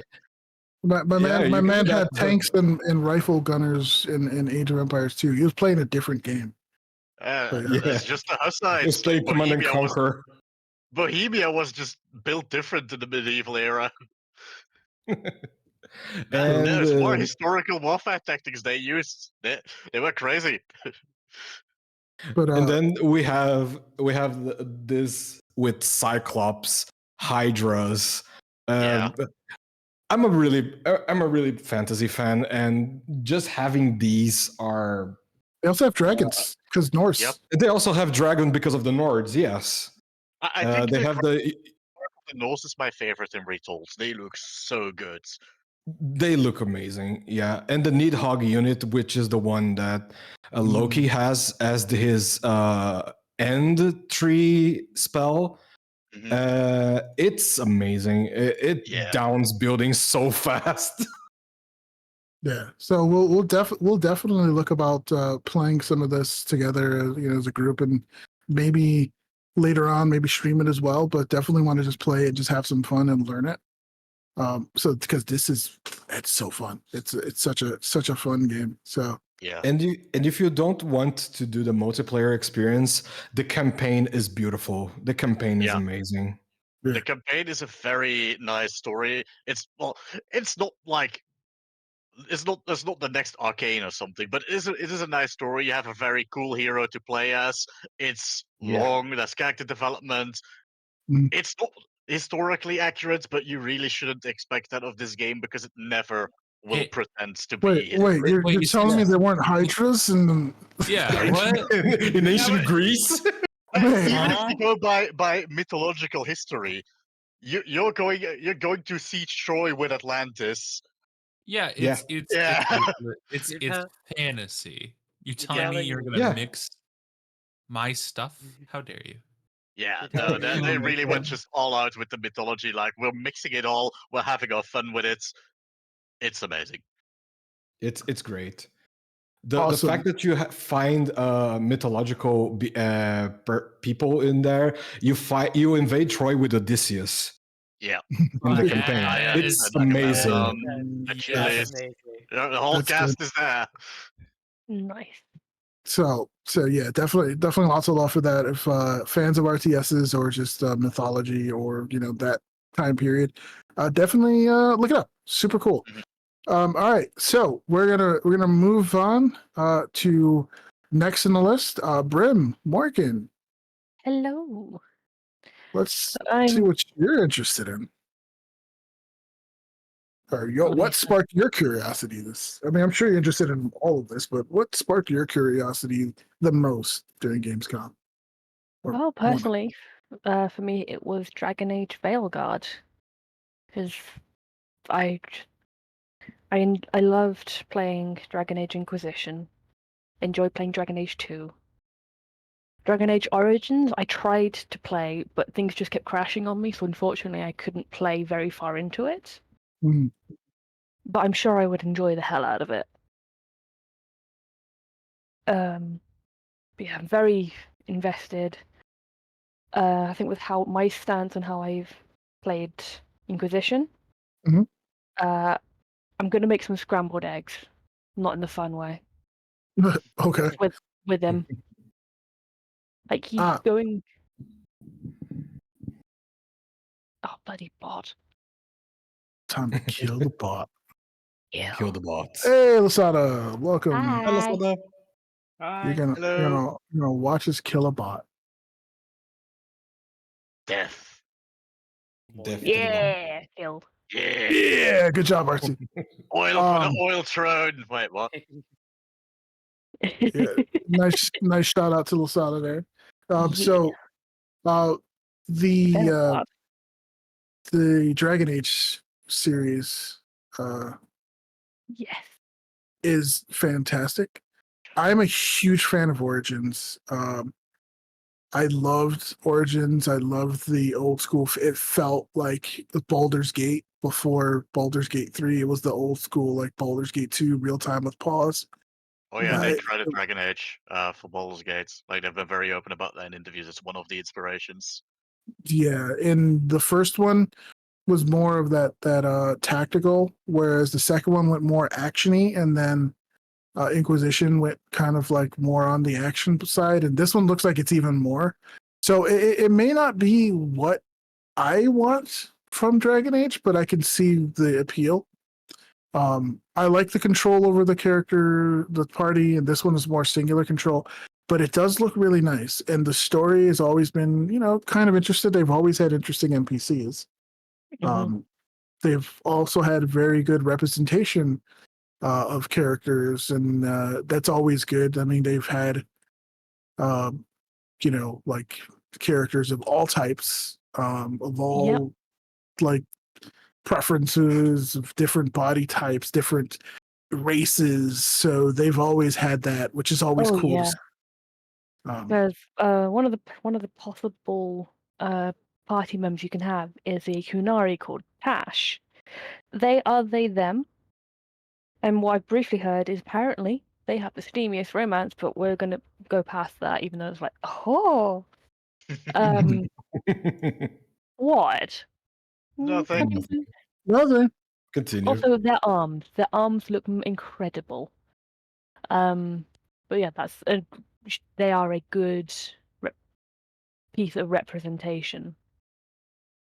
It's always good to see when games do representation in a good way, using the fact that having different ancestries or races or whatever you want to call them is, not all X race needs. I mean, not all dwarves need to be angry Scottish midgets with beards.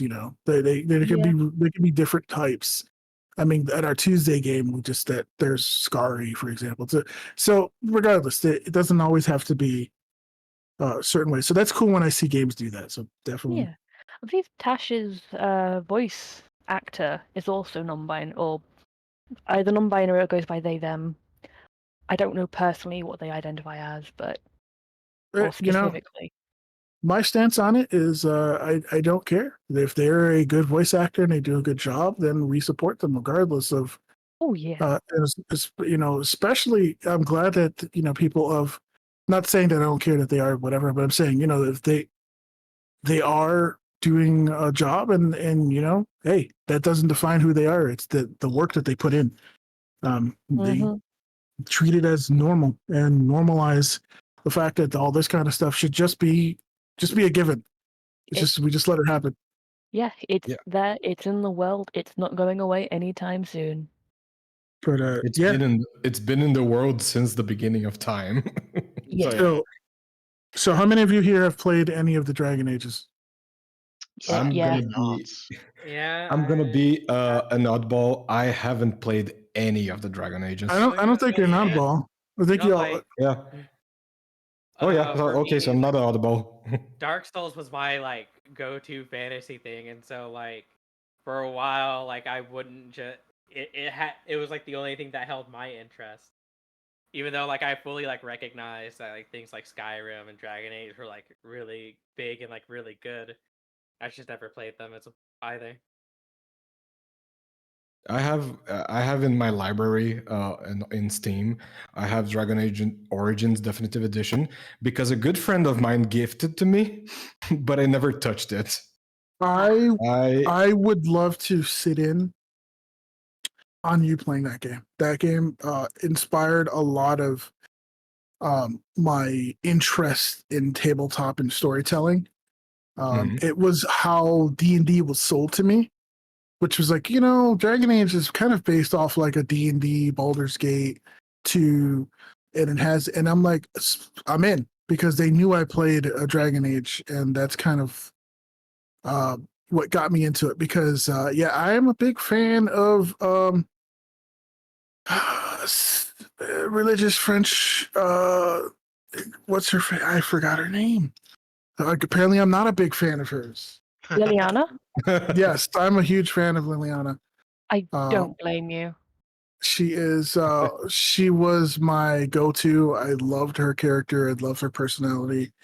And being that I'm a huge fan of Joan of Arc, listen, historically it's very similar in that sense. So understandable. Yes. It's kind of oh, this is really cool. So that's what got me into it. So I might do. I was thinking actually to do some streaming of Dragon Age Origins once I finish Elden Ring, because Elden Ring is taking a lot of my soul away. So we'll see how it goes. Your Dark Soul. I want to fill your Dark Soul with light. Fill your Dark Soul with light. All right. So, thank you, Morgan, for bringing that up. Good nostalgia memories there. You're welcome. So yeah, definitely it is cheap. So feel free to look into it. The old games are cheap, but they are kind of old. So you might have to do a little bit of finagling to get them working. But That's the whole thing. All right. So next up, unless Morgan, did you have any other things that popped up? I think you had just had the Dragon Age, right? Yes. We've lost Morgan. Oh, sorry. Gone. Hold on. She's still here sometimes. It's almost like she's still here. Sorry Yes. about So- that. So that was your game for Gamescom, right? Yes. All right, we're gonna move down the line then. Thank you, Morgan. Frax. Civilization 7. That's Oh, always.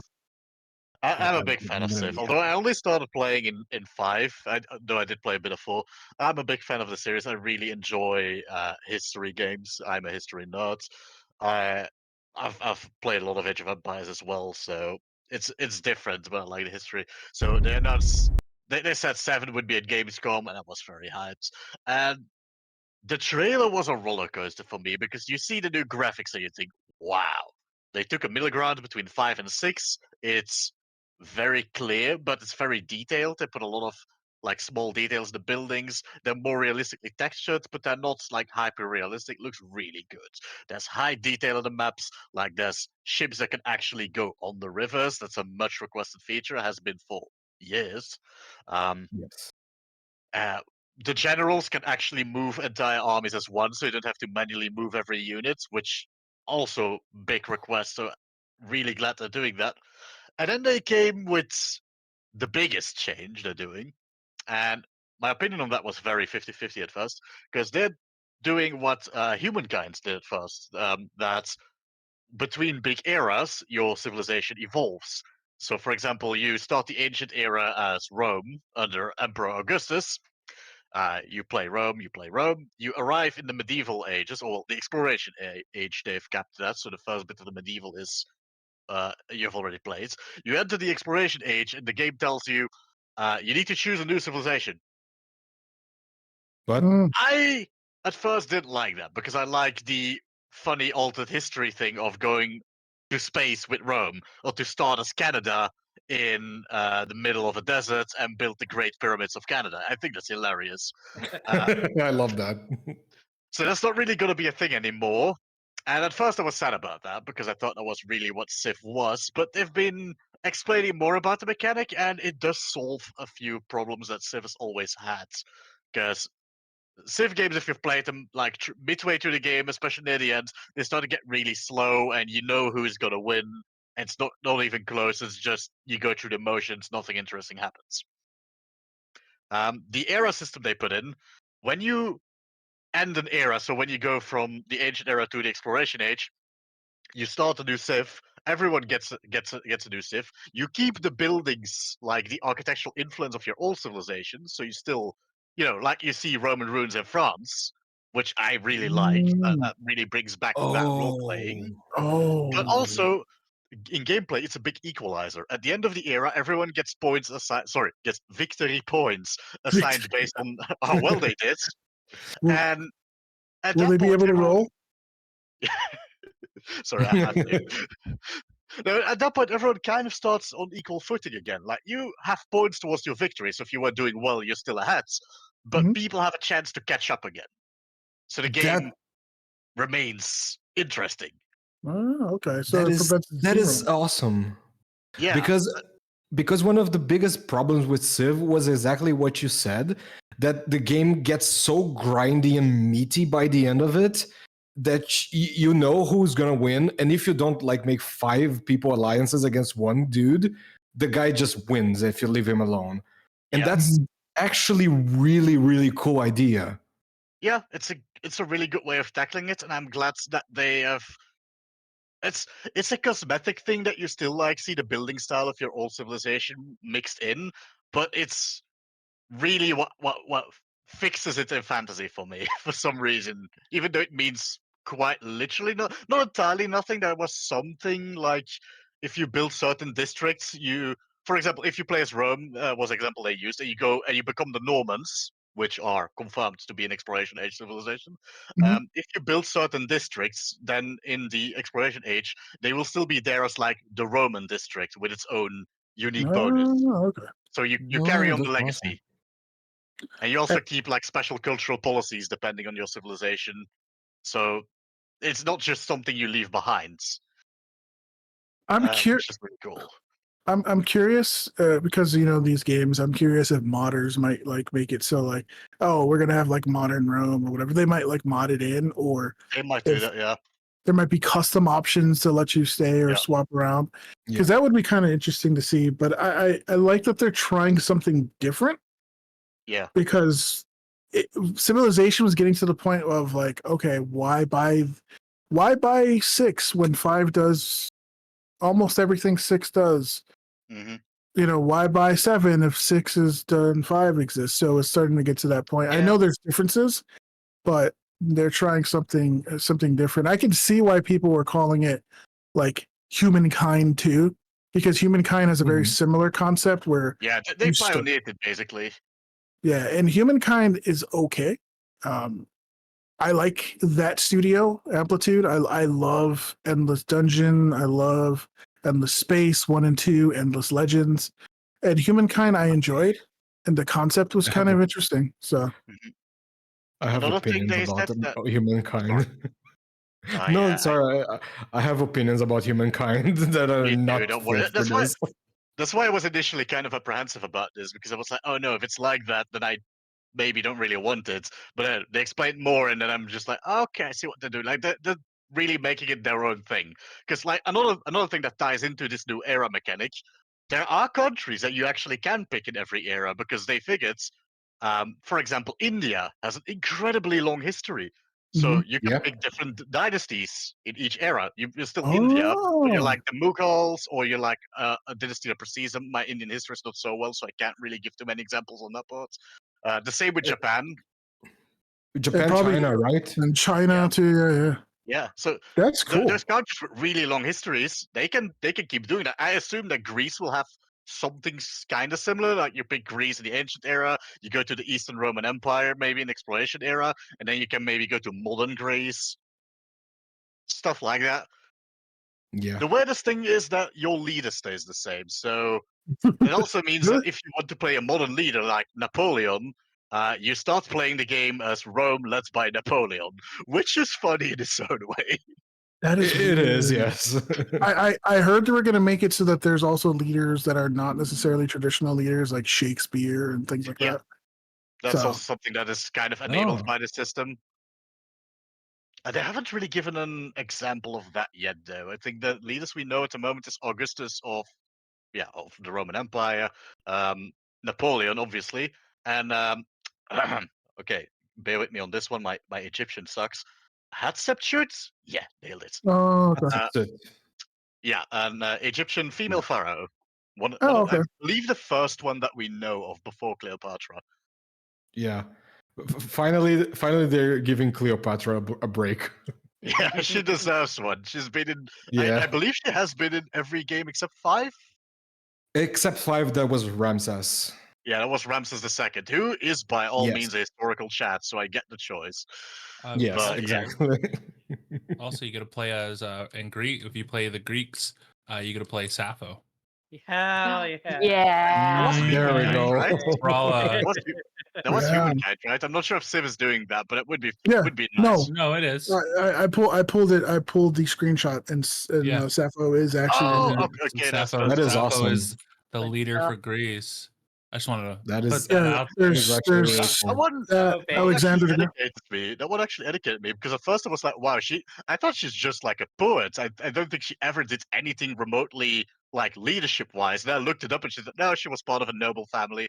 She actually had to flee a country because of that, because the people she supported got noble games." So yeah, no, absolutely valid. Go for it. And I know a lot of people care about Sappho because she was the original roommate. yeah. Yeah, the original roommate. He was. The original roommate, yes. God. Correct. Great. I mean, she Um, literally lived on the island of Lesbos. You know, she was by she all was a means a really good friend. lesbian. No, Um, that's totally not. Yeah. No. And it's actually a really good time to be a fan of Civilization style games because um, there is another one which is Aura History Untold that is basically like just Civ, and that seems like it's taking a more um, interesting, not more interesting. It's taking a more like traditional Civ style of gameplay um, and doing its thing. So it's cool that Civ is trying to originate because they do have some pretty decent competition now. Yeah. So I'll definitely share some of the Aura stuff with the server with the group, and because that's something that I'm interested in. Obviously, the leader of France in that one is Joan of Arc, so I'm super hyped because it's always been Napoleon. Not that I don't like Napoleon; that's where I got my name from, the Reign of Terror during the ascension of Napoleon Bonaparte. But Oh no, in Sixes it was Catherine de Medici. Yeah. And then Napoleon, they reintroduced him later. But Mhm. at first it was Catherine de Medici. Yeah, that's true. That's true. So, but it's nice to see something different. But yeah, absolutely. And I also a huge fan of Old World, which is another Civ game style game that's specifically just for like the Bronze Age, so you can play Rome. That one I did show you that. So, but Oh, yeah, that reminds me.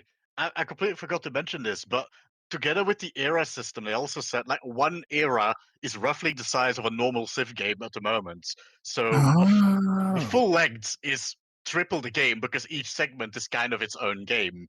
that's always Oh been a damn. that's always been a complaint. Like for example, like I would pick the Zulus, right? They have a really good MP unit for the start game, but I would never have anyone in range to use them.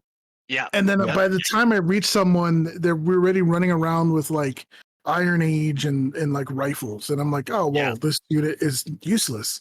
That's exactly what they wanted to fix with that. So that if you play the Ah, Zulus with the Impis, you can use them. If you have your Roman legions, you actually have plenty of time to use your unique okay. I'm thing. starting. That I'm is definitely warming up to this. I'm definitely warming Yeah, up. To yes. that's the journey I went through because at first it was like, oh no, but no, it's a risk they're taking, and that also is something I value because you need to take risks sometimes to innovate on your game. And I think it's a good one. I think it's what Civilization as a Yeah. game needed. Awesome, awesome. All right. Well, let's move on to our next host. Thank you, Frax, for bringing that up. Definitely look out for those games. And Solzy, what Yes. caught your eye during Gamescom? So these aren't exactly announcements per se, but two big games that I'm a big fan of had like massive gameplay showcases during Gamescom. And the first I'll talk about is uh Metal Gear Solid Delta Snake Eater, which Mm, is a complete like a complete overhaul of the original Metal Gear Solid 3. For okay. me, I both of both of the games I'm talking about are games I like retroactively became a fan of because little Soulsy didn't get the chance to play either of these games growing up. But Um, my first experience with Metal Gear Solid was Metal Gear Solid 4, and I just fell in love with the series from then, and just how like fucking weird the series is with its story and like and its like aesthetics and like themes and stuff like that. But but yeah, a big part of this is the company behind both of these games, Konami, have become like infamous like in the 2010s for just like really shitty practices. Pachinko. Yes. gotcha, pachinkos. Uh-huh. Oh And god. so for like the longest time you never thought they were going to do anything with these IPs, and if they did, it was going to be a massive cash grab. But like the gameplay showcases at Wait, you're telling me you didn't like Metal Gear Survive? God damn it. No. But the gameplay showcases at Gamescom really like highlighted that the team behind this remake are really sticking true to what made the original game good and are really like holding on to all the stuff that Kojima brought into like the series and are just like trying to emphasize that. And like it you can look at the gameplay. It's using it's of course using the Metal Gear Solid 5 engine,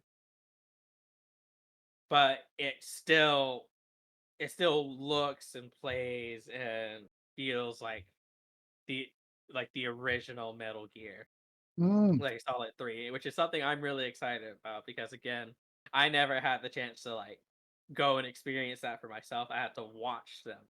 I had to okay. go back and watch the series to really like enjoy it. And so I'm excited for that. Metal Like Gear there's is sorry, just to say, Metal Gear is one of those franchises that I never got into. So, would you say this is a game that could get me into the Metal Gear? y- definitely yes. People, it's sort of This like is the a game yeah, it's sort to of get you like the in. consensus that Metal Gear Solid 3 is like the peak of like the game series. Like because not only that, Mhm. because it's like a massive prequel to like to the original series. And so it starts you off at the very beginning of the story. Hmm. Also, And then Gotcha. oh, sorry. no, keep going. I was going to say there are a lot of really interesting systems in Metal Gear Solid 3 in which Delta is bringing to the forefront here. Things like Snake has preferred food for healing and stuff like that. So you have to go scavenging around for food and stuff like that, like killing snakes or Mm, so on and so forth. But he has preferred foods that'll give him more food, right? Or will give him more health back, right? And he'll even comment on it, like, "This is great," right? And and then there's food that he Beast. doesn't like that'll give him back less, right? But if you eat too much of the food that he likes, he'll start to dislike it over time, and you'll get less return. And Oh yeah, god. if you start feeding him food that he doesn't like, he'll start to like it over time, gaining more return. Is that Um, goddamn Minecraft mod again? Oh and then yeah. it has Oh yeah, Metal Gear Solid 3. that I hate that one. But uh, There we go. uh, But in Metal but Gear like, Solid, it's awesome. but in Metal Gear Solid, it's great. Also, they have like camo. Like camo is a big part of this game, and so there's not like a oh I'm gonna Skyrim crouch next to this dude. I mean, there kind of is a little bit, but it's also really based off of what camo you're choosing. And so like if you're wearing like a pattern that really sticks out, you will stick out. If you're wearing a pattern that blends in, you will blend in. Hmm. um and you can like kill crocodiles and put their heads on top of your head and go swimming around in the lake, and people just Oh, think you're a That little was fun. crocodile. oh, Yeah. Or that's the cool. 10-minute ladder. Or the or you just moving on, there's plenty of things here that are crazy. Like there's a boss in the game, and the way in which you can kill the boss. I'm not gonna say it if you don't already know, Gruta, but like I know. It, it's it it's is silly, it's but great. Yeah. All I can say is I can't wait uh uh to see that boss. Mm, but Uh if but you know, there you know. yeah, there's a like what I'm very excited for is like as Zan was bringing up, there are like a lot of systems in this game, like a pseudo cooking system when it comes to feeding Snake, um, like a system to where you have to specifically like pinpoint and heal specific wounds on your body, and all of these are being like streamlined. Like a really Mm. big gameplay system that this game had is an interrogation system. So where if you sneak up on someone and you grab them from behind, you can ask them questions. And it was I wouldn't say it was like obtuse before, but like now with like modern like gameplay sensibilities, like they're able to like just really streamline that system to like make it go a lot more smoother. And so yeah, I'm very very excited for the Metal Gear Delta game. awesome. I Also, think don't forget the hidden Yoshis. They replaced those. They replaced those with rubber duckies. No. Okay. You know So, they Well, can't it's have that in Nintendo. there. well, there's Nintendo. there's a thing that they did when they're talking about Metal Gear Solid, like a sit down panel with the creator and the director, right? Not Kojima though, but just like the director of who's heading up the new one, and then I think like some other person. But you can see in the background there's a hidden Yoshi. I'm not even messing with you. No, yeah. They know. But yeah, that's the first game I was looking at. Okay. And the next game, also from Konami, something that they completely and it is tied to, it's sort of loosely tied to Metal Gear, because the more recent game that was supposed to come out in this series, Silent Hill, I'm talking the next game is the Silent Hill 2 remake, was like the next Silent Hill was going to be directed by Kojima and Guillermo del Toro. But, you know, the falling out between him and Konami happened, and so that never went anywhere. But this is another like big step forward and return to form for this game series, because again, for the longest time it just felt like Konami did not respect this IP and kept on like just doing things for cash grabs, like a really poor like HD remaster of like a bunch of Silent Hill games that looked worse than their original games. But but yeah, Silent Hill 2 remake looks phenomenal, and the team has come out basically saying that they're really trying to stick to the original as best they can, even to That's the point awesome. where Mhm. like in the original Silent Hill, like a bunch of the voice actors like emoted weirdly, because it made them feel all the more off-putting, and Mhm. you still get that in the voice acting for this game, even though sadly the original voice actors don't come back. But Mm, okay. but they're like keeping like they're like I was watching some gameplay, and they're like just really trying to modernize this classic. And it's weird because I'm a fan of survival horrors, but I'm also like a huge coward, and so Oh, and we have so plans. We have plans. I know you have plans, God. But That we do.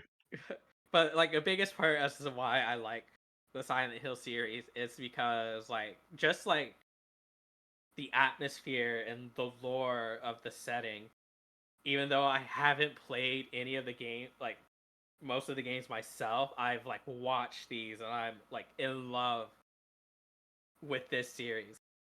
And so like it's hard having like miss games like this as a child, because now it's hard to play them again. Mhm. But with this, they're coming like with this, they're coming back, and I am very excited because it looks like they're really holding true to this series.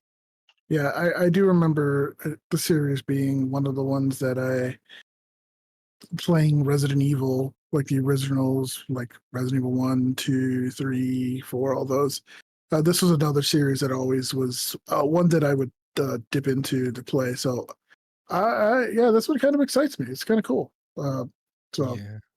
No, Silent this kind of Hill. reminds me of something the Age of Empires, the Age of Mythology retold dev said in the interviews leading up to the game. One of the devs said, "We don't want to remake the game as it was. We want to remake the game that you remember." And I think that's a very mm, important Yeah. distinction. That is very, very poignant. Yeah, and me being salty for a minute, it's not like the Resident Evil 3 fiasco. I see. Oh goodness. I Yeah. So, have a love-hate relationship with that game. Like Yeah. they could have did so much with it.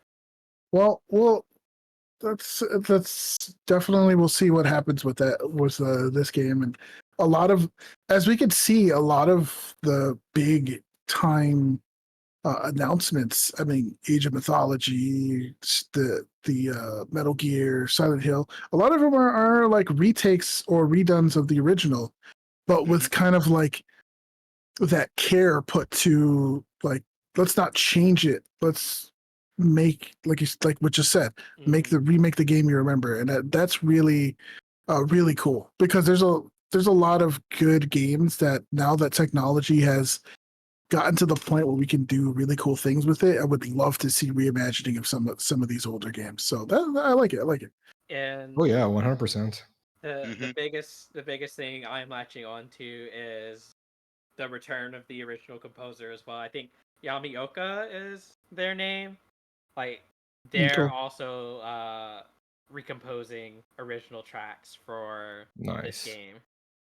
Awesome. That is All great. All right. Also, So just one more thing about Silent Hill.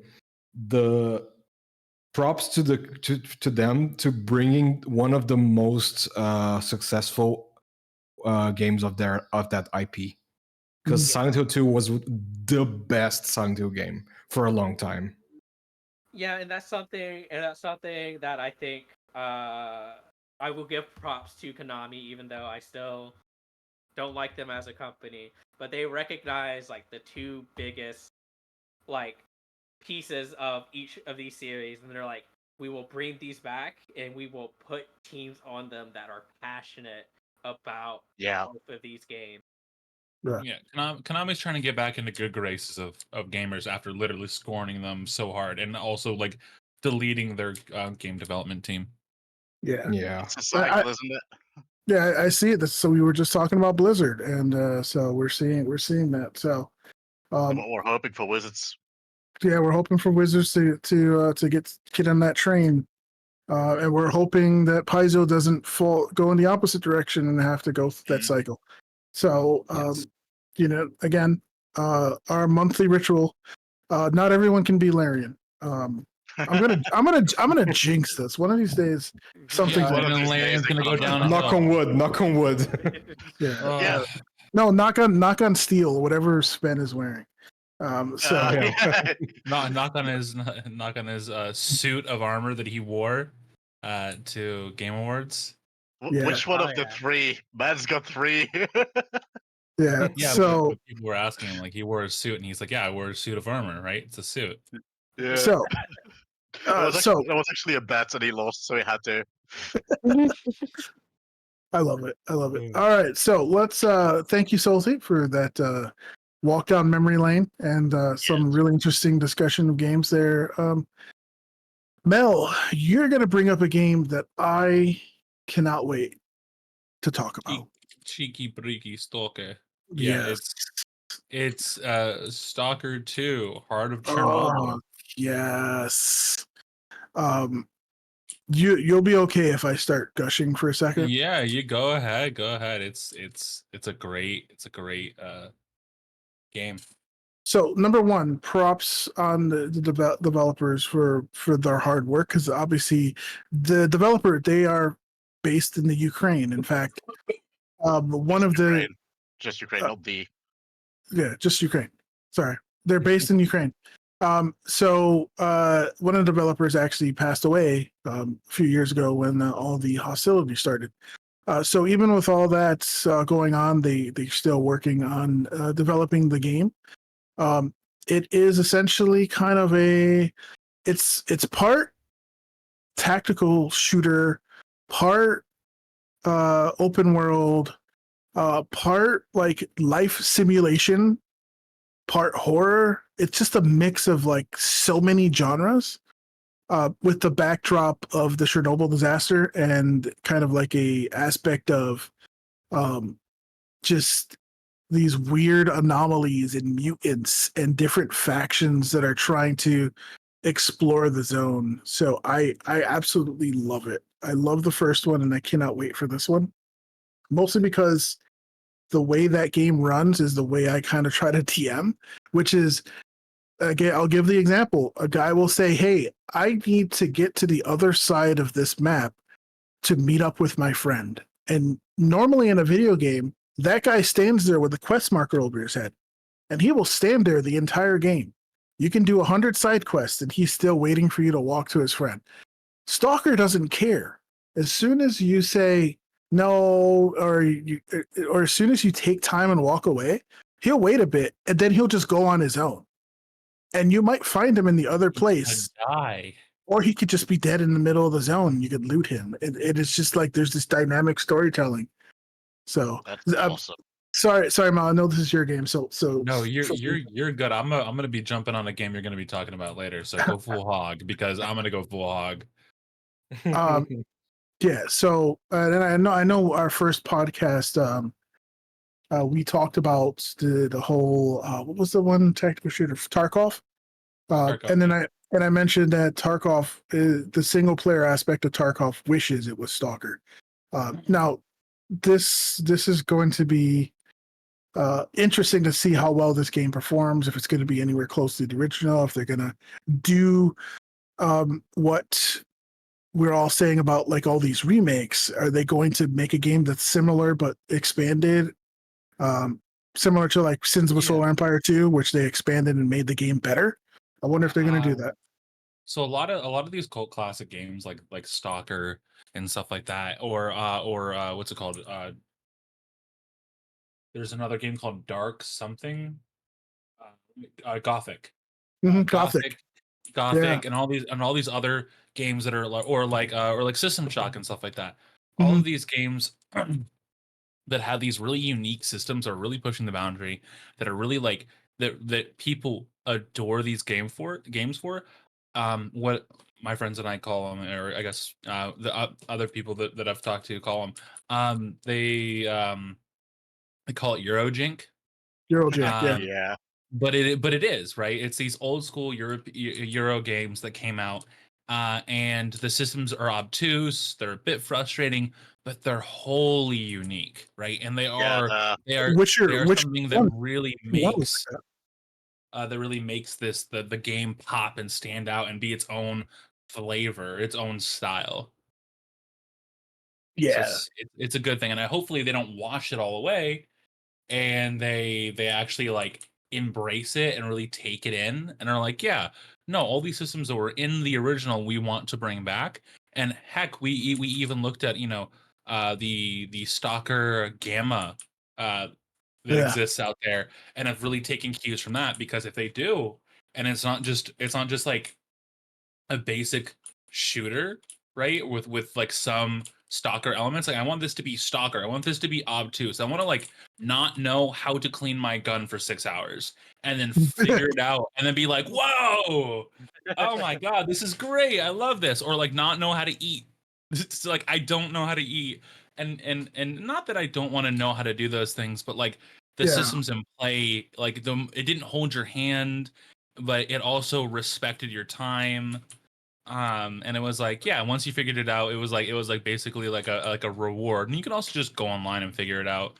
But like still, I want to walk in a tunnel, see a bunch of bandits, get into a big firefight, make my way through, and I'm like, oh, bandits, and then hear a scream and an invisible mutant kill me. Exactly. And I have to do it all again. Or just like step on something you're not supposed to, and you just blow up because it's not a landmine, it was some sort of anomaly. Like, I really hope that they really lean into those weird aspects of the game, and like Solzy said, streamline them, make them nice, make them palatable, but also understand that is like what Frack said earlier as well. Making the game that you remember, right, is really the thing here. But making it better. Yeah, I think when you mentioned Eurojank and speaking on that, we can talk about Witcher real fast. Now, I'm not going to delve into it, but the first Witcher was super Eurojank. Yeah, absolutely. And then they kept refining it, and the second one was fantastic and was very well refined. And they got to the third one, which we all know is the classic game that got CD Projekt the essentially throne of the golden ticket.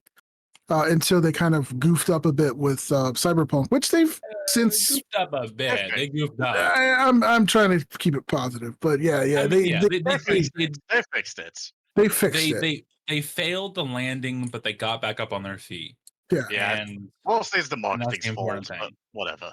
Yeah, Yeah. it's with all that hype, it's almost impossible to live up to it. So, but yeah. So, but yeah, that was another game that kind of was like, hey, it started off super jank where the fighting was like basically a rhythm game, and then it turned into an actual game, and then by the third one, it was expanded with a huge kind of like polished budget storyline. It even because of how popular it was, it spawned a TV show with Henry Cavill that unfortunately only lasted like one season, 2 seasons maybe. Yeah, 2 seasons. They stopped after 2. Yeah, we're not just 2 seasons. Just like Game of Thrones only had like 4, maybe 5 seasons. But I'll say 6. I'll give him the 6th. okay, we'll see. Maybe Debatable. Anyway, we'll Oh, fight yeah, over but, this later. but definitely it spawned that popularity, much to the chagrin of the author, who says that the game was popular because his books. No offense to the author, I love the author, but yeah, Not the case. not the case. And to go back on From that. He did come back from that. yeah, and I mean he's a creative dude. He's just an old school guy. So it was just. I mean, I get it that you make something and someone makes a derivative work, and it's like 100 times, if not 1,000 times more popular. I get that kind of stings, but in the end, he came around to it and he realized that's still my world built there. It's still my story. It wouldn't have happened without him. So yeah, and to go back to Stalker. Stalker is essentially based off of really two things. From if my memory is correct, it's based off of a Russian novel, I believe, The Wish Machine, and the movie Roadside Picnic. I believe it's Roadside Picnic or The Wish Machine. And then there was a movie in the late 70s, early 80s called Stalker. This is off of just memories, but I'm pretty sure it's the novel Roadside Picnic. Because I do have that book in my bookshelf somewhere. And I also love kind of the theme and atmosphere of it. So, yeah. So that again was built off of novels and whatnot. And so yeah, it's cool. It's cool to see that Stalker is getting a breath of fresh, new breath of life to people with a more modern systems and engine, because the old game is playable. It's actually very playable now with Stalker Gamma, which is essential, or Stalker, not Gamma, Stalker Anomaly. Gamma is a mod for the mod Stalker Anomaly, which you can play on modern systems, and it's free. Which basically condenses all of the 3 original games into like one super game, and it's really fun.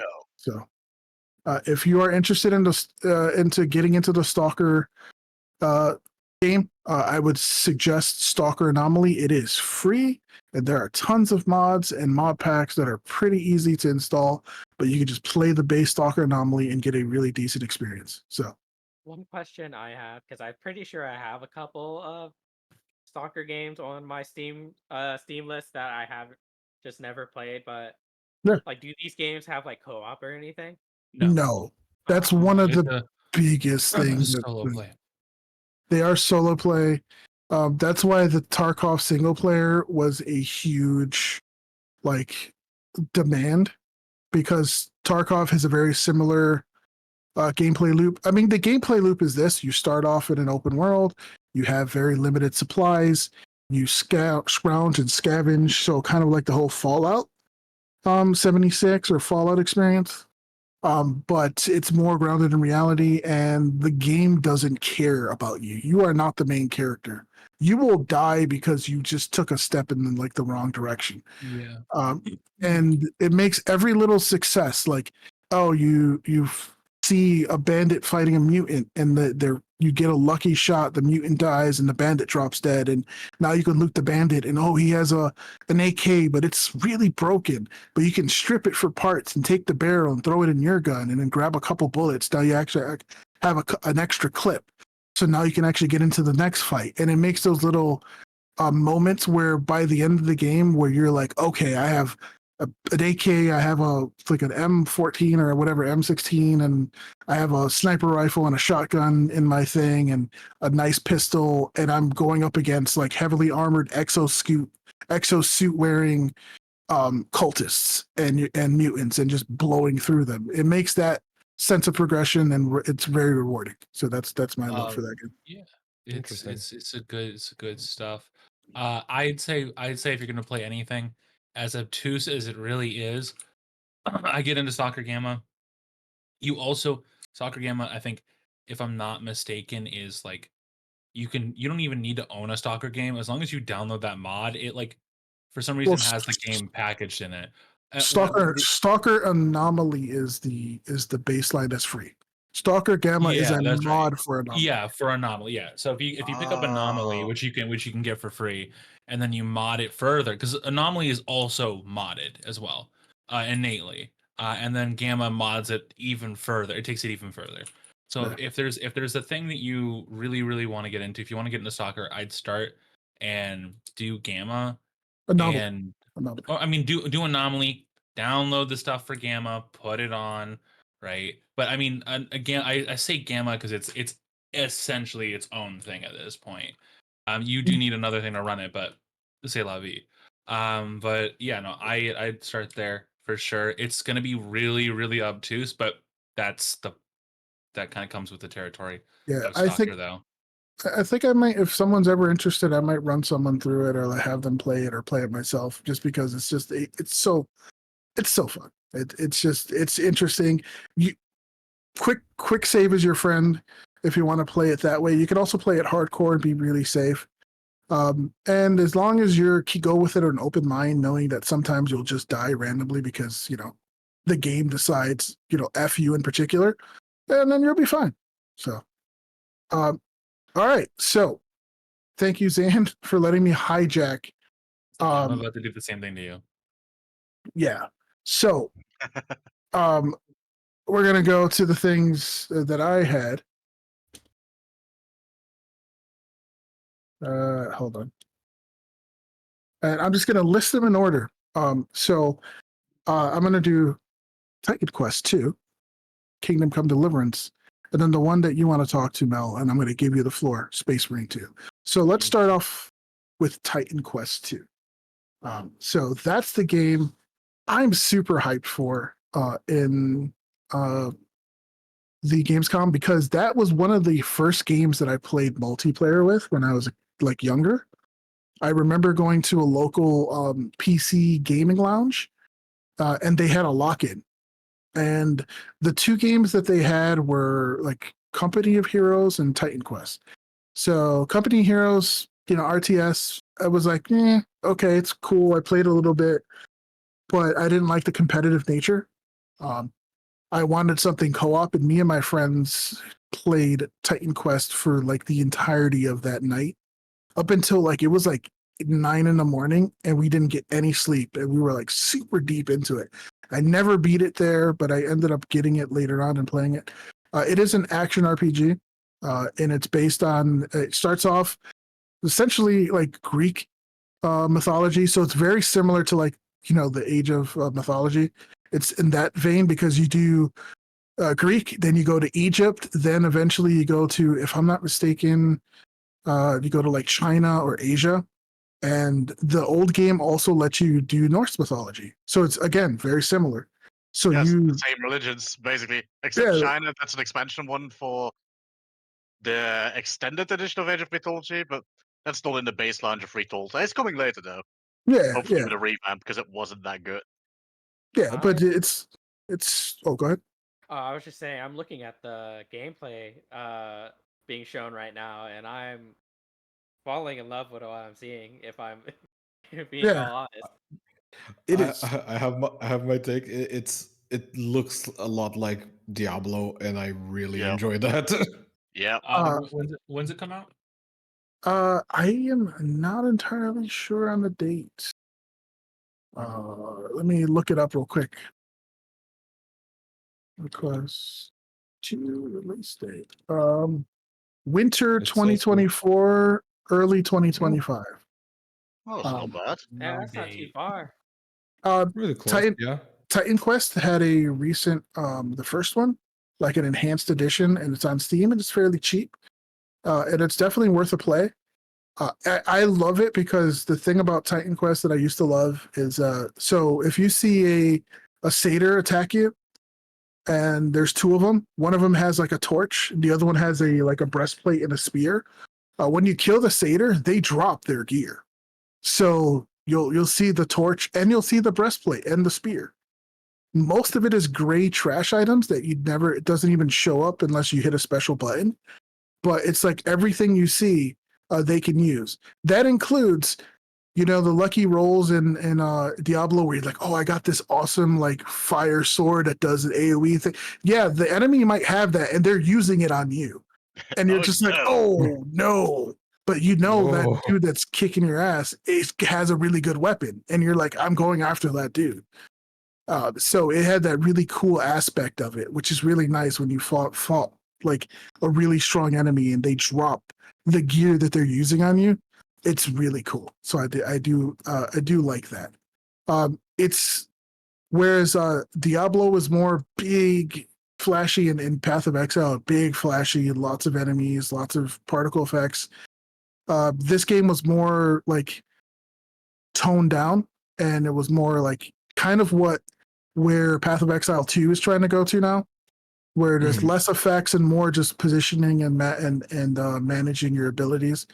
You also essentially had a full tree with multiple classes, which I think they're doing here as well. And you picked two of those classes and you built your class based off of it. So you could be like, I want to do It's like Grim Dawn.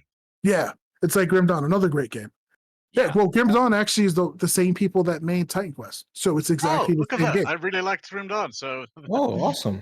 Yeah, if you played Grim Dawn, you've essentially played Titan Quest. Because awesome. So if you like that system, exactly the same. So I'm definitely looking forward to it, and I would love to play it with friends, the original, because that's going to bring back memories, and it plays just as well as the original when I originally remember it.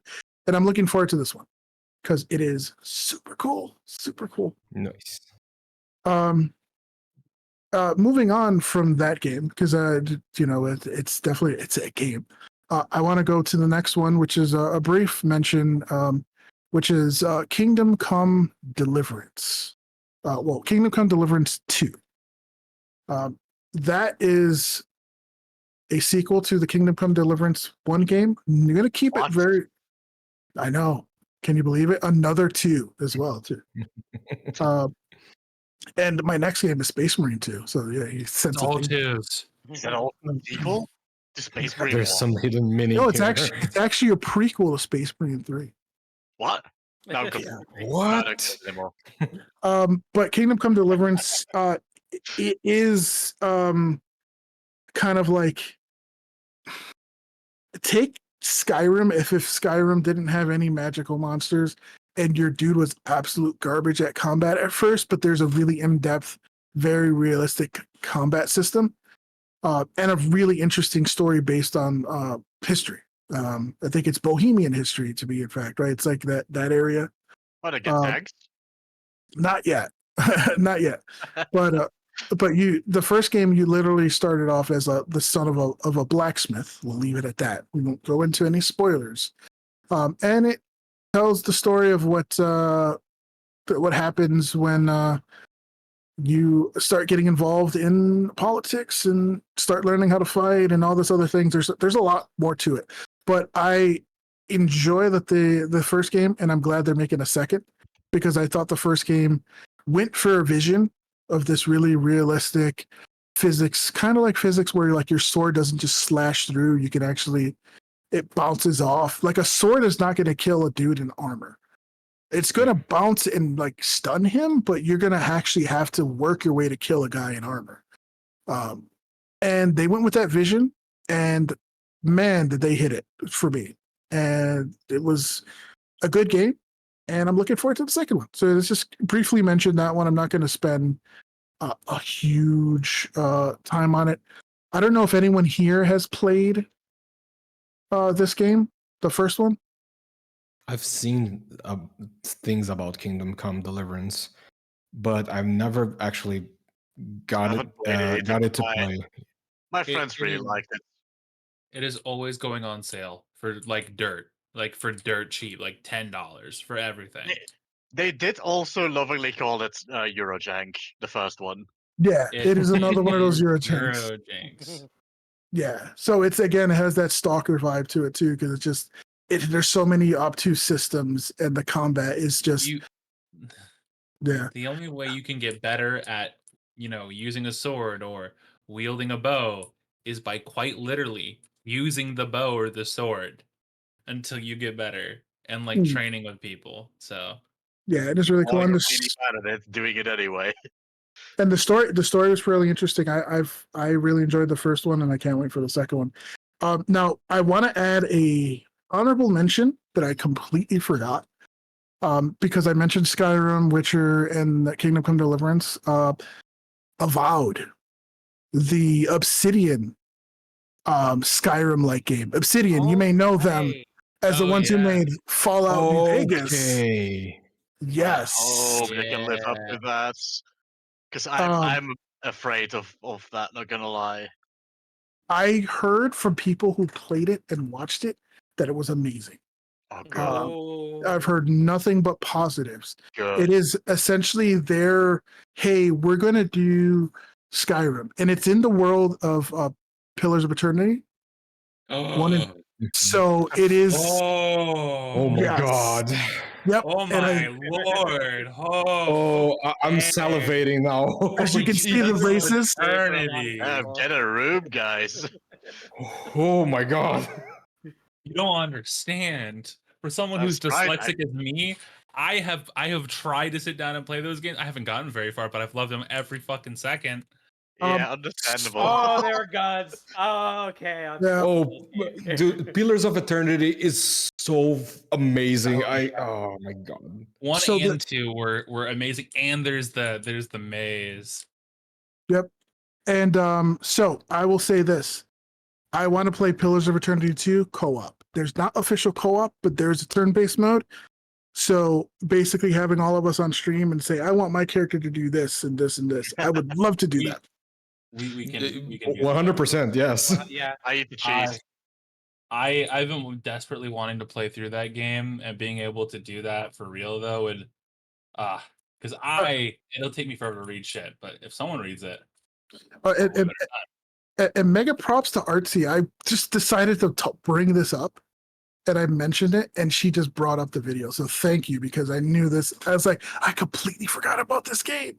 I completely forgot that they did it, and I'm super hyped for it. So I am looking forward to what this game is going to bring, and I love the world of Pillars of Eternity, and I love what they're trying to do with it. The company is Obsidian. They've done really good stuff. Fallout New Vegas was amazing. Oh yeah. Their Yeah. recent their recent game was pretty good. The what was it called again? I forgot. The Outer Outer Worlds. World. Outer Yeah, Worlds. I Yeah, Outer- really that one like too. that. Outer Worlds, yeah. I really like that game. Yeah, that they want game. to get a sequel of that one too. I never beat it, but I want to go back and play it. But I did enjoy what I did play. So. I love how all these games are coming out in 2024, and 2024 is almost over. I mean, it Uh, usually around the winter and Christmas time is when they start coming out like crazy. Yeah. Yeah. I hope your wallet is ready, because I sure am not. I'm not. I'm gonna be so poor. Same. I I'm know. It's already just, poor. I can't. yeah, definitely. Outer Worlds is a very very good game. So yeah.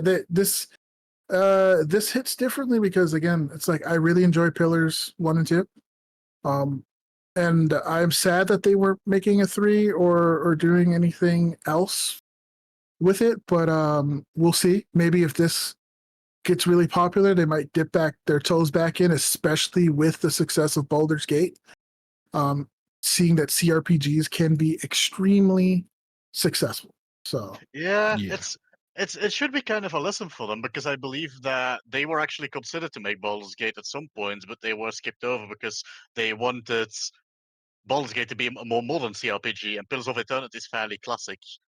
Yeah, it is. So that's why they didn't get it.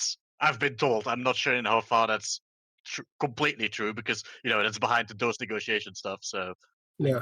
I'm just watching this trailer and I'm just like, oh my god. Right. I know. This Yeah. trailer is really It's selling me. Amazing. and another game that I forgot that they made that I really, really enjoyed is Tyranny. I think you guys mentioned that, where you essentially, I have Tyranny as well. yeah, Hey. you basically play the bad guy and you kind of just play the game, which is awesome. It's really interesting. So, Listen, the never bad play guys games get the like coolest that. lines. yeah. So, And I so feel bad. I feel bad playing the bad guy.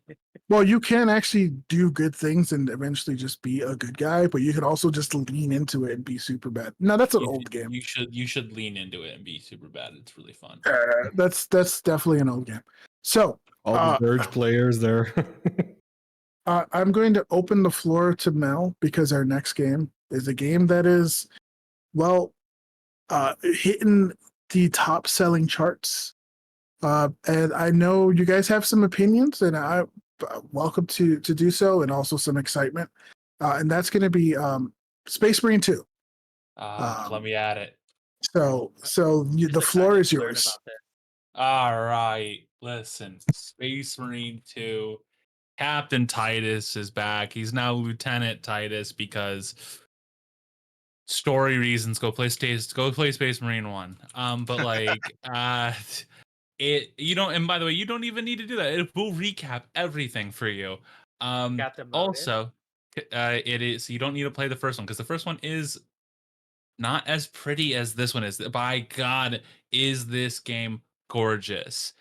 They have captured the feeling of being a 9 foot tall, 7 foot tall giant that's just basically wearing a tank, right, and Really running makes you around and feel doing like stuff. Spider-Man. Yeah, it makes you feel big, bulky, and awesome. On top of that, you get to play with your friends in the campaign. There's also specific modes where you can bring out the classes properly that the game offers, 6 different classes. And you can start upgrading them through that. And then there's PvP, and there's more options to come. And they're looking into bringing in new classes here in the future, like an apothecary, which is basically a healer and stuff like that. Oh, I'm sold. This is a game that the last time I've seen a game with a single player that also allows for multiplayer, that also has a multiplayer specific option, and then has PvP, another multiplayer option, all packaged in a game that costs $60. Mm-hmm. When was the last time any of us have seen that instead of like 2012? Yeah, I mean, like, Yeah. and it's not like just like a yearly rehash of like Yeah, the Call of Duty and stuff like that. yeah, it, exactly. it's Rare. it's like and I know these games were inspired by Space Marine, so I'm not gonna not saying that Space Marine copied this, but it's like, hey, you're gonna take the single player of Gears of War, or but with a Space Marine feel, the PvP of that game, the co-op of like Dark Tide, and all this other the customization of like an actual like builder and all this, and just toss it into one game. Yeah. And it's just like, whoa. It's like the last time we've seen this has been, like I said, it's so long ago. Game companies just don't find this profitable anymore. But they're doing it. They're doing it, and you don't have to buy. It's not just, oh, this is only multiplayer, or oh, this is only a single player story. This is the full OG package. And yes, they do have the extra stuff you can buy, like DLCs and cosmetics and stuff like that. But lucky for us that it's mainly just cosmetics. Outside of anything that the DLC brings out, which the DLCs will be adding new weapons and stuff like that, and so on and so forth. Um, and yeah, and it's looking absolutely amazing. It's been getting raving reviews. Um, it's a type of game where the story isn't gonna be the most highbrow story. You're a big dude walking around beating things up. It's you're beating up demons, you're beating up Xenos, right? The Tyranids, and you're just going at it, right? It's but it leans into what it is, right? It's like how like the new Doom series leans into what it is. It's like, yeah, I'm not here to tell a deep compelling story, but I'm here to tell a really, really fun one, which has its place. And I'm glad that they did that instead of trying to go the extra mile and maybe not succeeding, where they're like, no, let's have as much fun with this as possible. And people have been saying they feel that here as well. I am very excited. It comes out Monday. I know what I'm doing Okay. Monday. So Calling out There sick yeah. at work. There are so many games. No, not just in case someone ever finds this. No, but things that I don't know how the stars align, but Mhm. no, I would never do that. It would be very Uh, unfortunate. But very, very definitely. Very unfortunate. As So- a new Warhammer enthusiast, because I've been listening to podcasts about it, I've been reading about it, I've been looking into it. This game really piqued my interest. I really looking at the trailers, looking at the gameplay that was released. This is making me feel like I'm going to purge heretics with the flamethrower. Yeah. Oh, you're gonna purge heretics. Oh, you're gonna purge heretics. So, And I you know what? mean- It's gonna be great. It's gonna be amazing. So Helldivers and how great Helldivers felt and how good it was to play a Helldiver. Yeah. So this is like the opposite. Whereas Helldivers are expendable and you're meant to die, Space Marines are like the peak in humanity's soldiering. So you're gonna Peak, but they're they're one of the close. best. They're Custodians- close. The Custodians are peak. exist. Yeah, custodians and They're I not mean, in this they game, aren't though. called they aren't called the Emperor's Angels for one reason, right? Oh Yeah. yeah. Oh yeah. They definitely are. And it is dope. And also the game picks up on a really cool aspect of 40K, the Death Watch, which is just like you start out playing as a Death Watch, which basically is like it's like a part of the Inquisition. It's a military arm of the Xeno side of the Inquisition, and basically they go to every chapter of Space Marine. So Space Marine chapters are individual 1,000-man,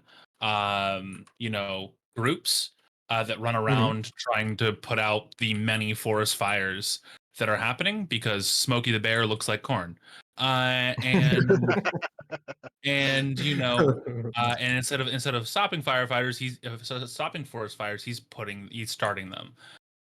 So yeah, but you're putting out the many one of the a bunch of them, and yeah, and it's cool, and there's a lot of Space Marine chapters here in this game that you get to play.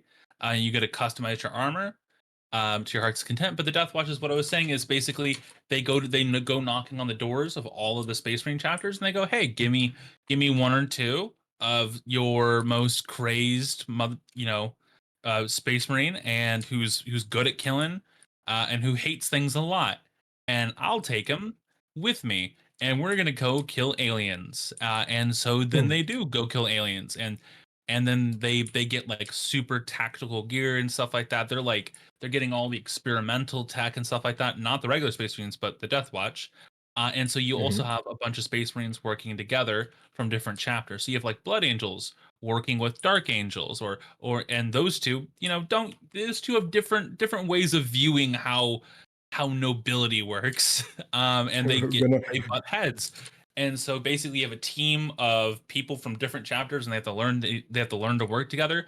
And that's also, by the way, a TTRPG. So if you ever want to play a sci-fi TTRPG set in Warhammer and you want to play a Space Marine, play the Death Watch books. They're a little bit old, Nice. but they still hold up. And yeah, that is my spiel. You've been going off, and as someone who isn't really big in this, that was like a bit overwhelming. Like I don't know much about You're good. 40K It's or always Warhammer, overwhelming. but like how would you recommend this? How would you recommend this game for someone like me, as So- someone who So Has can no experience. It's fine. can I can Frankly, I daunting. can I try Mhm. as someone who is not super big into it because so like I understand 40K. I read it. I love it. So 40K, everything about 40K is in the name itself. 40K. That's a big number because everything in 40K is big. Except the Everything. amount of Marines. Hey yo, Oh my god. got him. Wait. True. Except the amount of things that the Space Marines can kill. But Yeah, no, that makes up. But yeah, but yeah, everything in 40K is big. There was a video that did a comparison of like sci-fi spaceships. So you have like, oh, the Enterprise, and it has like 1,000 people, and the Death Star, it has like, was like 1,000,000, whatever number it is. Yeah, like the capital ships for Warhammer, there's like billions of people. They're just giant floating cathedrals with like entire cities upon cities, like multiple cities built within them. I So mean, even the it's small ones are yeah, absolutely millions. gargantuan. If there was a Small. there's a recent space was it Battlefield Gothic Armada 2, Hmm. and the opening cutscene, which is fantastic, where they is basically Acadia, and I won't go into details, but there was a scene where some small ships, like 6 of them, went up against um this bigger ship, and a couple of them exploded, and the main ship took a little bit of damage, and the guy just casually was like, damage to sectors, blah blah blah blah, like 4 million people dead, and I'm like, what the hell? Like, holy shit! They just took like one round to the thing, but that's how big these ships are yeah, to they show don't you the have scale. shields or anything. It's just you take the damage. Oh yeah, and the ships are Oh built no, they have to ram. shields. They're called Yeah, they do. not Gellerfields. No, They're they're called not shields wood. against damage. The shields against demon I was possession Well, bullshit. no, they're I shields against damage. But Anyway, I was more trying to find out if this game's a good Oh entry yeah. point for someone Oh, like me. so yeah, that's what I okay, was well, gonna lead in. I was gonna lead into. So with that in mind, everything being big, it's essentially Helldivers, but Helldivers, but big. Hell that you're bigger. There's more things on the field. The weapons are meatier, chunkier.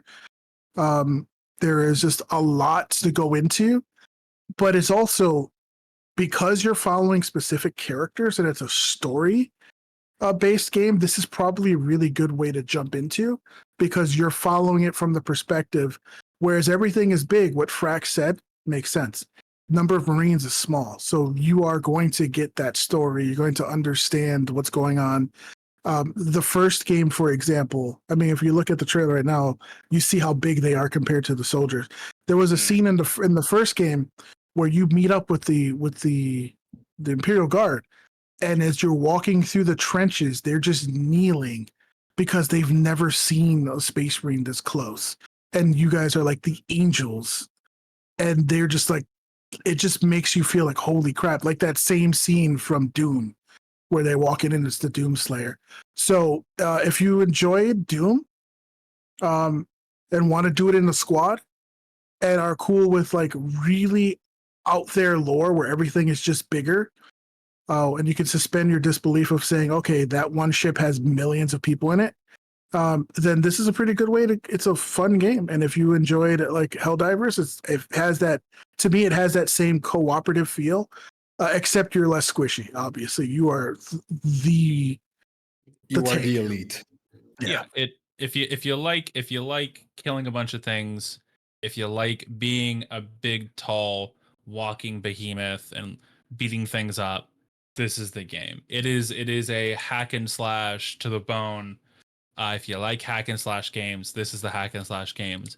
If you're looking for a place to kind of jump in a little bit into lore, 40K is notoriously, it's difficult to get into. It's really just pick a place, jump in, right? Yeah. And be okay with there being a lot. Just take it at your pace. There'll be things that'll be said in this game that you'll be like, what? But that's the fun of it when you're first getting in. Just immerse yourself into it and be like, oh, cool. Yeah. This is a guardsman. He's looking at a small dude, and yeah, so on and so forth. But if this is a place for someone like you who could jump in who knows nothing, yes, it is. Yep. And if You're- you you're like gonna- those style of games, this is that game. Yeah, you're gonna be overwhelmed because that's the point of the 40K. It's meant to be overwhelmed. There's a lot because it's meant to be super. Because in fact, humanity is being overwhelmed. So that is the feeling that's meant to happen.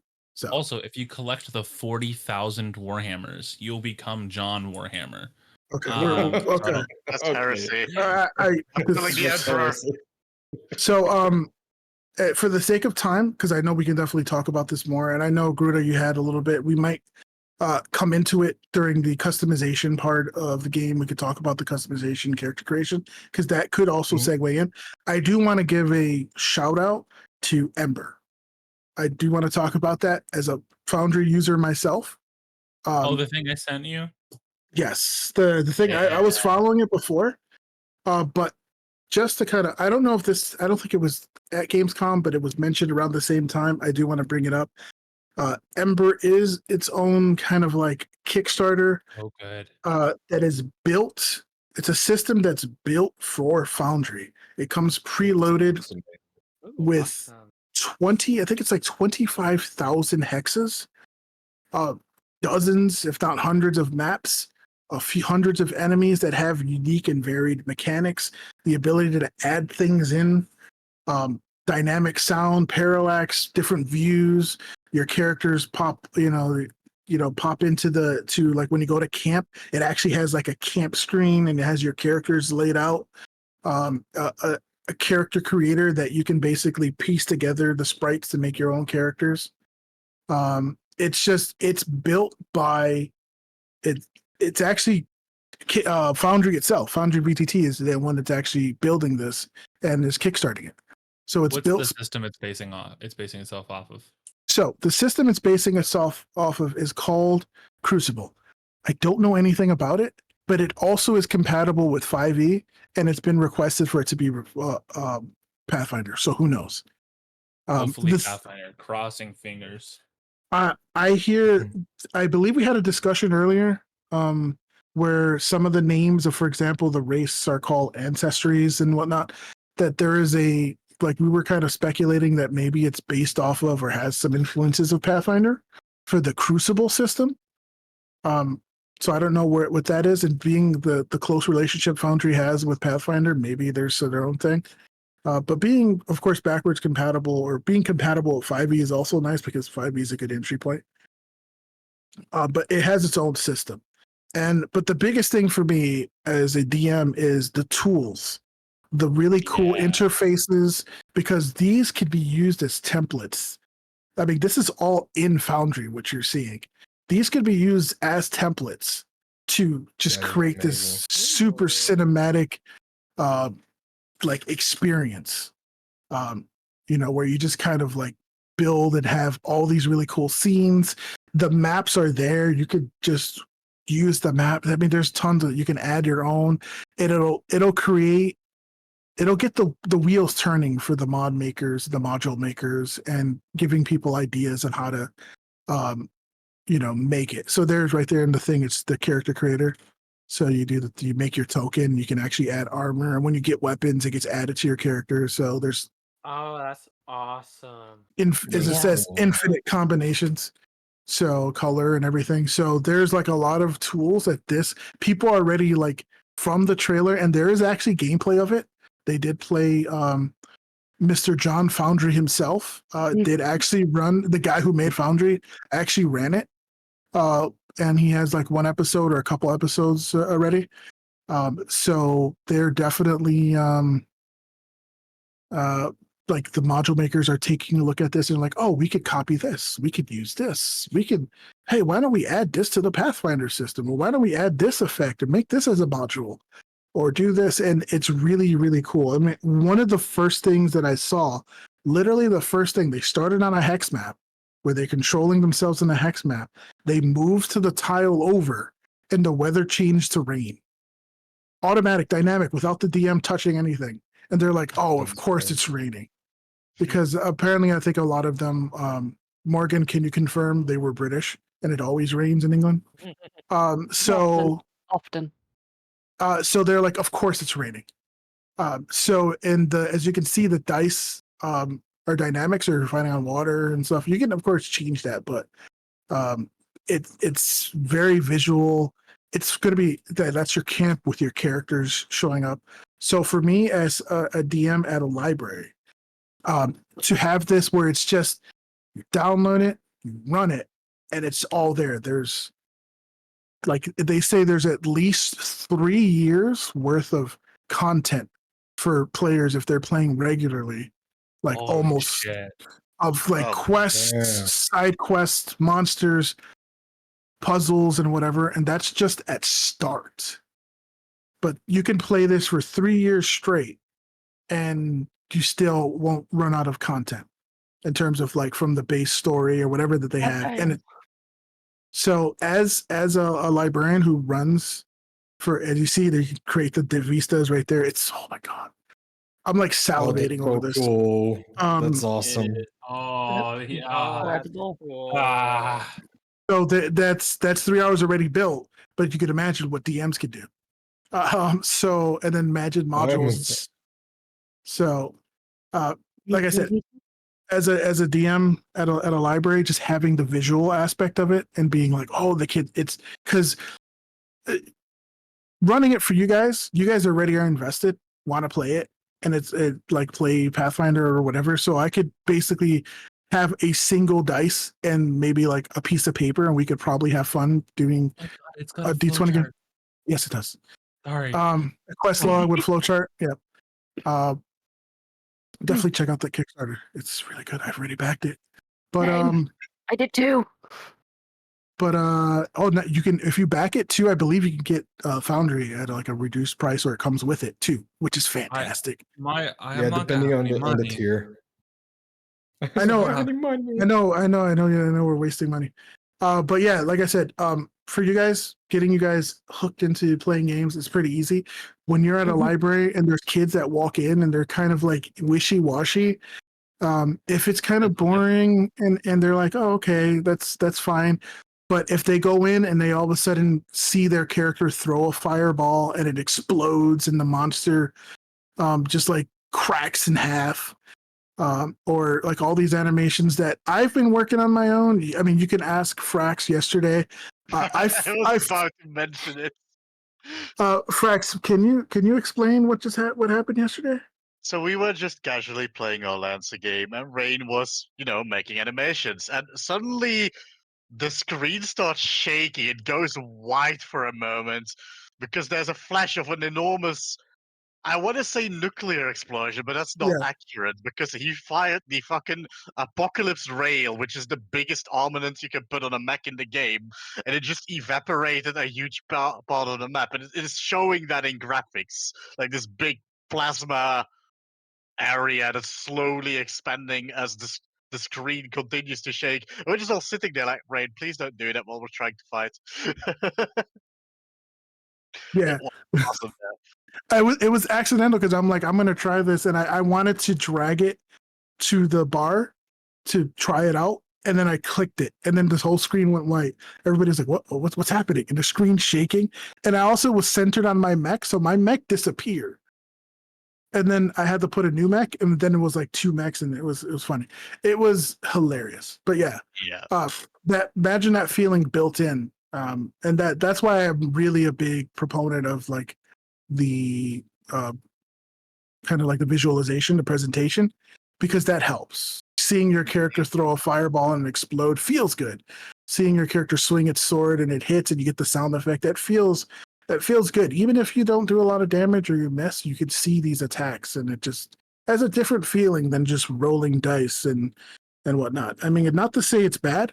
You don't need that, but I think that presentation is good, and especially in the future with, hopefully with tabletops becoming kind of more the norm and more popular and showing up on like Twitch and streaming. I mean, that's going to be a really cool way to get people to watch it because you got all these really cool animations. But yeah, I just wanted to take a few minutes to kind of gush over that as well. Because I think it's awesome, and I think that trailer sells itself just by looking at all the stuff that it can do. Oh yeah, 100%. So, let's go ahead and we're gonna take a break. Show off some more art, get some stretching, some water. When we come back for our break, we got about an hour and a half planned because we want to finish around 4 p.m. Eastern. We might run a little later, depends. Well, we're going to talk about the main topic, which is character creation. And we'll go from there. We'll talk about some games that we use for character creation. We're going to focus on gaming, some good character creators in games, and then we'll see what happens. All right. All right, break time.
Banana.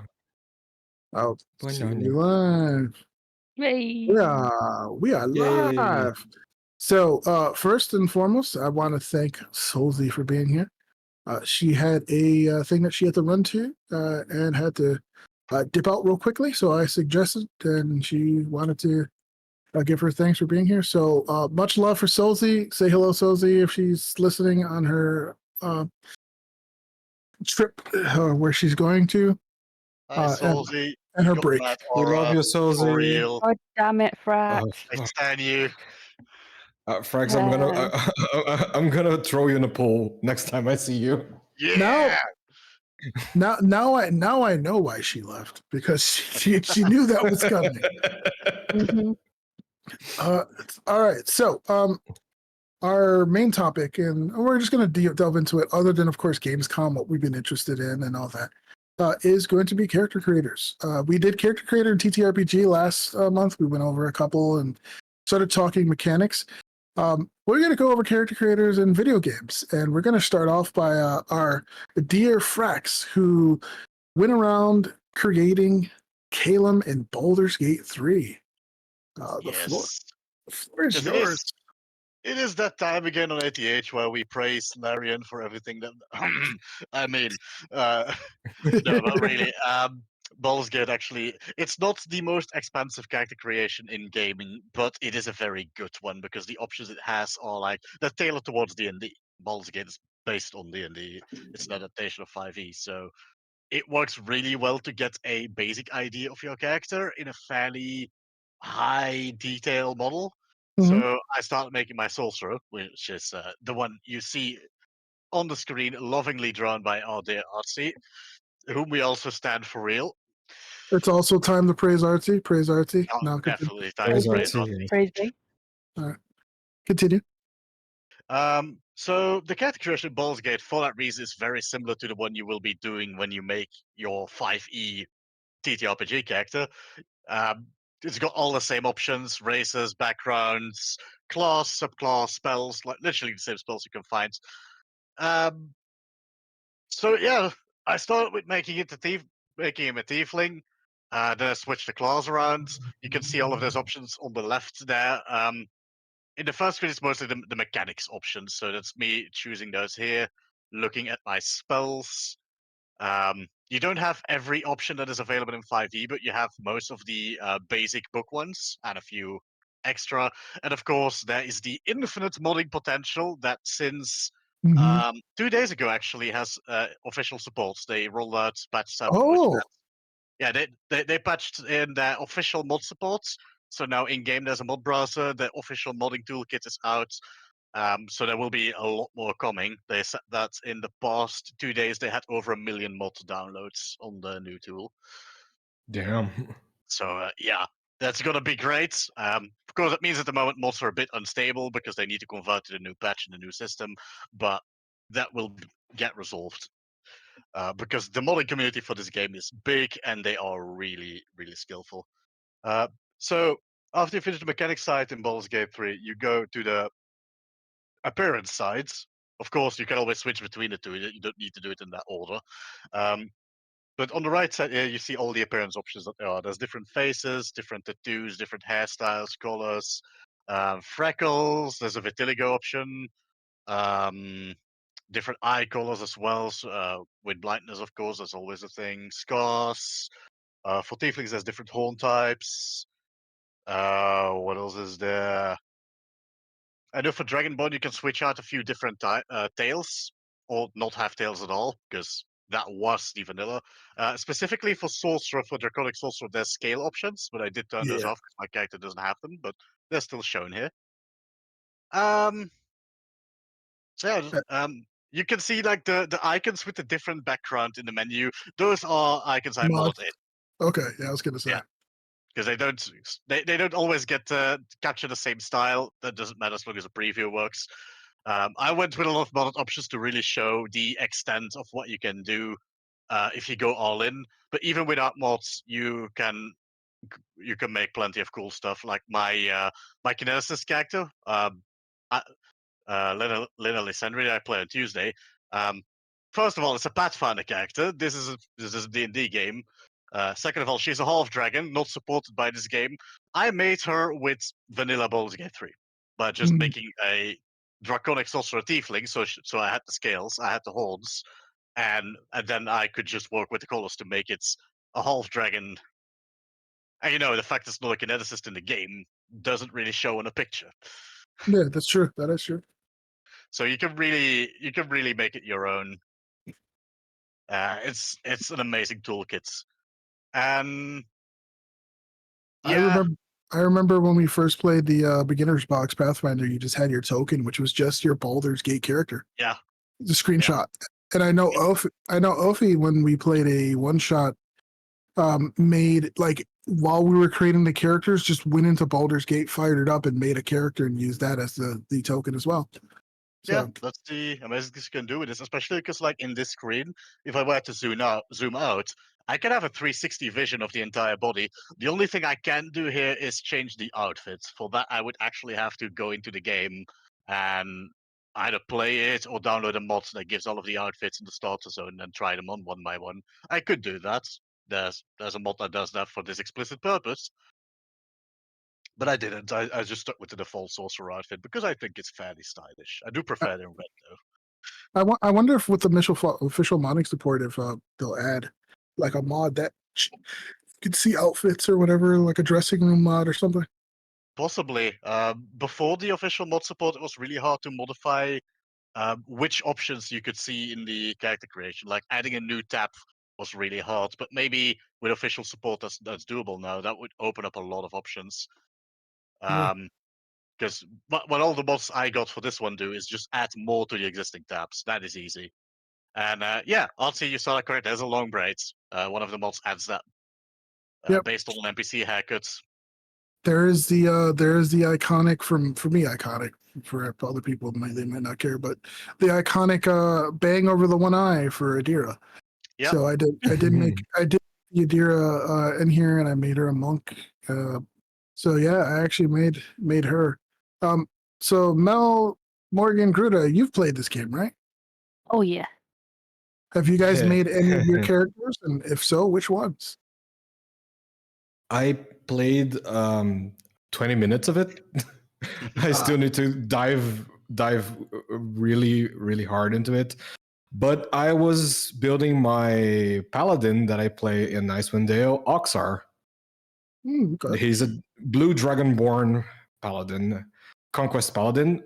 It's not in the game, as I saw. So I went with the first oath he got, the redemption. After I looked at Icewind Dale and said, no, this place has no fixing," and went conquest. But yeah, just the character. I spent. I say I played 20 minutes. That was 20 minutes of Just of gameplay. character I spent creation? an hour creating Oxar. Yeah. That's about right. That is a Nice. really good Conquest Paladin mod, by the way. That all of the subclasses that aren't in by default have been modded in already.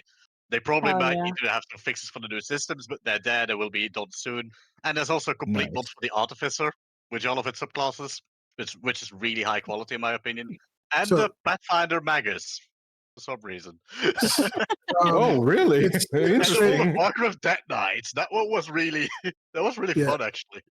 So I'm sitting here as everyone knows my reputation, proud at Frax over here talking mods, and Core isn't here to say, "Oh, of course, Rain's talking about mods."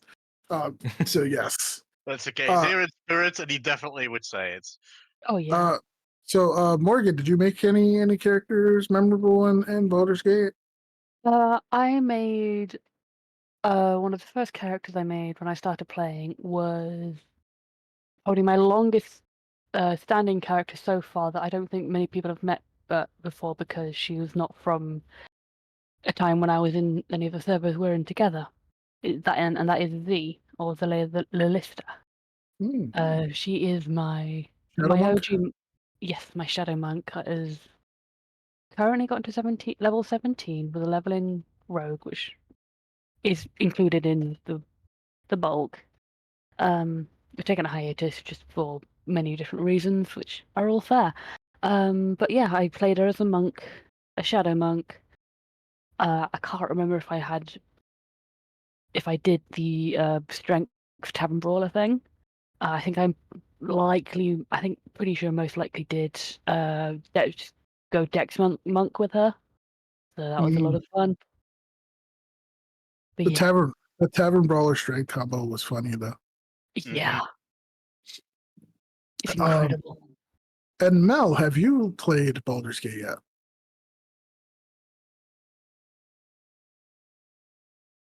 You were there. Well, No. He's I'll playing take- right now. He's Um, actually creating his character. I'm not sure if he has or not. I do know he's played the Galarian's other game, which is Divinity Original Sin 2, which we definitely need to start playing. yes. We've said that for the last 3 months, but now that I have an official schedule thing that I do post on the Twitter, I'm going to. We may not even need to stream it, but I might just post it like, "Hey, we're AFK this day because we're playing X," which is going to be the Divinity Original Sin 2, so that way we can actually get our boy past the first arc, or first act, and actually finish the game, which I've done multiple times. So, Finish the game. Oh, Oh. my god. oh, you're here. Oh. Did you hear what I asked? Did you make a Baldur's Gate character before? I've played Baldur's Gate. I made Nanya in Baldur's Gate. Ooh, nice. None your business. Okay. Hey, Nanya- that's None the your business. meme. Nanya is a character that I get to play with, play alongside on Lancer. Unfortunately, you got to play with. She may or may not have condoned random acts of not random, very pragmatic acts of violence. Euthanization. Jesus Christ. Oh, damn. So- Frax, I wanted to ask something. For example, I have a character, Tiefling, that doesn't have any horns. You Can I do that? Yeah. Okay, good. Absolutely. You can have no horns. Okay, I'm making Zakira next time. Oh, Nice. You could even like there's a buff body option, so you could. What is Sakura that buff actually? She's a brawler, wasn't she? Like with a No, bow. No, Zakira's a ranger. Okay. I don't think she's that buff. Okay, no. Because No. otherwise, I was thinking you could maybe try getting the half orc, and then I believe there's a way to get a tail on them with the mods. Frax is right. I'm definitely going to sit on this game for in the next month or two to see what kind of mods they have. But yes, as Archie said, she's not buff; she's just thick. Wait, did Thick. they put out the new Appreciate. update with the mod creator? Yes. Yeah, just Or did a the- whole the- rant about that. Okay, good. Nice. Yeah. So yep. So that's why I said I'm going to sit on it, wait till what comes out, and jump back in, and actually finish the game because I'm still on the final act. So I didn't make win in this as well, and that was the one that lasted the longest. So She's gonna win. She's gonna win. That was I- fun. She's gonna win. I unfortunately was playing with mods, and then they did their what people like to say the romance update. Yeah. And then it was like 60 gigs, broke all my mods in one go, and I Yeah. was like, No. and then knowing that those mods are connected to the root folders and stuff like that, and have fundamentally changed the game. Corrupted the it game, just yeah. completely corrupted the game, and so I had to uninstall it and stuff like that. And at this point, I'm just waiting until those mods come back because there's certain mods that I cannot play without. Yeah. So That's gonna be fixed soonish because now the official tools are out, the official mod browser is there, so now everything is gonna fall into place. They got the hooks, they got the support, and for some reason, the first thing people did with this was convert every follower, every companion to halflings. Yes. good. Yes. Nice. Yeah, I'm not questioning it. I'm just like, yeah, why not? they did. I They want did to the see. corgi breeding thing with him. Oh my god! I want to see Halfling Karlak. Hold on, is this on Nexus? No, it's in the in-game mod menu. Yeah. This That is is not connected awesome. to Nexus in any way, but Nexus Okay. will probably be updating Vortex to work with it. This is okay. This is the one thing that I wish Stolas, Crown of the Magister, had, which was good character creation. Because holy, Oh man, it's a good is game. it not? It's a great game. It's a great. Not saying it's not saying it's not a good game, but Character like, creation. boy howdy, do you look like a potato? Yeah, Valerian like, was really a focus because it was kind of thing that came from the camera change, because one of the pillars they made Baldur's Gate 3 for, coming from Divinity, was we want to make very cinematic dialogue without having to pre-render everything and without having to swap between models. So the last bit is what leads to this kind of character creation, because that means that every model in the game is always in its highest possible fidelity according to your graphic settings, Mhm. which means that you need some really damn good looking models. Yeah. oh yeah, So- you the characters in this game. Listen, everyone, no one wants to play a potato. It's just well, how you it can play goes. halting. You can't play I a mean, half. you can play a potato lover. Boil them, stick them, mash them. Potatoes. Yeah, the way they went about this is, for the facial structure, they actually took like 360-degree scans of real people and converted that to models instead of Man, modeling some things themselves, except for Dragonborn, because they couldn't find any Dragonborn that wanted to But- undergo oh scans. But yeah, the yeah. Dragonborn look amazing. They do look Yeah. amazing. They do. They do look Put a incredible. lot Yes, of effort into them. The scales are so shiny. So you're And- I telling love it. me that that's someone's real chin? I wish I had a chin like that. I know this is a Same. modeled face. This one is actually modeled by someone, um, but it's based on the vanilla scans. So yeah, if it's a modded one, they could have gone crazy. I would love to see the Chad. For There this was a game. series of mods to turn every companion into that Chad version. A lot of those have been taken down for some reason, though. I'm not entirely sure why. And I think Chad Asterion is still up, though. Okay, Chad Starion. yeah, probably because of, the discussion that pops up and everyone gets super like. Everyone has to get like super vitriolic about like, oh, don't touch my character. But yeah, Yeah. so oh my god, Kalen with a beard. I was looking at the bait options, also wanted to show them a bit, because, yeah, it is still a game. Beard hair is notoriously difficult to make good look. I think they did the best they could, but it still doesn't really look like an actual beard, So going back to Celesta. Oh no. So they've Oh, made it. God. They've made it better, but there was a point when the game first came out, and I played with my friend, and he made a dwarf with a beard. In the cutscenes, his beard and his face weren't connected properly. So when he would move his head one way, the beard would move another. So his beard was moving around his face. It felt like it was like a beard that he just kind of like had like a string, and he attached it to the back of his head, like a fake beard. Sentient was- facial hair. Oh my god, it was hilarious. We still beat the game, like the base game. I haven't beat the DLCs yet.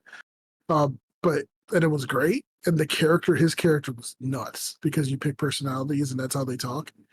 But it was kind of like, oh my god, it was. It sounds like a friend Yeah. had a beard squig. Yeah, It'd be really annoying Yeah. to have forms like that and then to go to sleep. Like Mm. if you're laying like straight back, you're like laying on your back and stuff like that. Like you gotta like forever live like lay on your sides. You just have to then- put noodles on them. Pool noodles. Pool Yeah. noodles, yes. Noodle the thief. Ow. Noodle the teeth. Oh, Do it. Ah, so don't Uh, little rim. No. but yeah, definitely Baldur's Gate is a step in the direction where character creators can go. Obviously, could use a lot more facial options and whatnot, but that comes with time and mods and whatnot. yeah. So to piggyback off of that, a direct inspiration to Baldur's Gate We're gonna let Morgan take the floor. We're gonna show a little bit of the Dragon Age Inquisition, which Hmm. is the most recent Dragon Age game, if I'm correct. It's a It still several, came out about 10 years ago. yeah, Very uh, recent. but the Dragon Age Inquisition character creator. Morgan, what was your choice? What were you making when you decided to make your character? And we can talk about it as the footage in the background plays. Yeah. So I'm mostly familiar with Kunari in Dragon Age, or making my character because I just like them. I like the horns and such. And I was pretty certain that the female bodies didn't have. So I was gonna make Belle Funhair my fighter. Mhm. But I was pretty certain that the human female body type wouldn't. I don't believe didn't have a buff enough, or well, just big body sort of type, and I knew Kunari did. So I thought I'll just make Belle a Kunari. Okay. It's not going to be exact. Well, obviously, Belle doesn't have horns. Oh, actually, you can do without horns, right? With a canard. Yeah, I did still choose to go with horns because Horns are cool. yeah. Uh, Going through some of the face shapes, or the face shapes were in like some of the possible ones and the presets. Just seeing what skin tones there are. A lot of greys and such, but it makes them look good. And there's options for freckles. A fair few different horn types with hairstyles to match, or well, hairstyles. Uh, not recorded anything like this before, so it was might be a little bit jank, but it works, I think. no, that's totally fine. That's the whole point. Is we just got some Yeah. footage in the background. I do like because if I remember correctly, can you confirm? Because it's been a while since I played it. There are some sort of like slider and or kind of like a chart where you can kind of adjust some shapes more in detail, or am I misremembering? That's included. Because I remember back in the day looking up like uh, celebrity bots, like let's make Daenerys from Game of Thrones, let's make whatever. People would do that with this game, which is Uh-huh. a testament to the game character creator because Yeah. it's a fairly decent one if you're able to make recognizable human-like faces, unlike Celasta. I keep Yeah. I keep hating on the game, but I love the game, and I'm giving it free advertisement because I want people to try it and look it up because they might just enjoy the game. Yeah. Um, But yeah, I think there was two voice options. I believe a more more like mine, and also American, which I believe I accidentally clicked with the English one for this, but for Bell, but that's fine. But yeah, it got the sliders, got different. I guess the flat surfaces or flat sides will be, I guess, more extremes of options. Mhm. Uh, check seeing like how much you want the ears to stick out or in, how far up, how far down, that sort of thing. Um, to see what you think would work best for the character you want to make. we also talked about and Baldur's Gate class wise because that's also a big important thing about character creators in video games is the identity of the character Yeah. class wise. Kind of explained what kind of classes that game had, or just maybe a little brief rundown of your choices and what you picked. Well, for Dragon Age Inquisition, and I believe for previous Dragon Age games, there are basically three classes you can choose from. Rogue, Fighter, or Warrior, and Mage. Rogue and Warrior have, I believe, two sort of options you can go down. I know in Inquisition you have either Fighter, dual weapons, or sword and shield, or weapon and shield. as well as two-handed with two-handed weapons. So that's the two options for warrior. Rogue has either dual daggers or bow and arrow. Like a ranger. Okay. Yeah. And for mage, you just get a magic staff. But there are, like, for each class, like, or across all three, there are different specializations you can go into later down the game. As well as, to be, like, very early on, different sort of elements you could go into, like spirit, lightning, ice, or fire. There are later on in the game, you can get specific specialization for your character, Okay. for your inquisitor. For mage, it is necromancer, blade enchanter, Ooh, this one's cool. and I can't remember the name of it because I never went into it myself. Rift Mage. Yes, rift mage. Yeah, I'm Or looking knight. up the class. Yes, knight enchanter is actually the one I normally go with because I think when I would usually make a mage Kunari and go like knight enchanter, I just like the visual of the big, tall Kunari wielding magic, and then when I get in like knight enchanter, diving into the fray as well. I like that. Ooh. That's fun to me, and like there's certain skill you can get that means that whenever you deal damage, your magic barrier replenishes a little bit, depending on how much damage you've dealt. So Which it's is kind of good. like a Gish, like a Magus. I believe so. I've not played enough Magus to know for You certain. hear that, Kelth? Hear that, Kelth? Here's another game. Just joking. It's an inside joke between me and Kelth. Every time I find a Magus or a Gish, I just send it to him, and he's like, another game I'm gonna have to look into. Fair.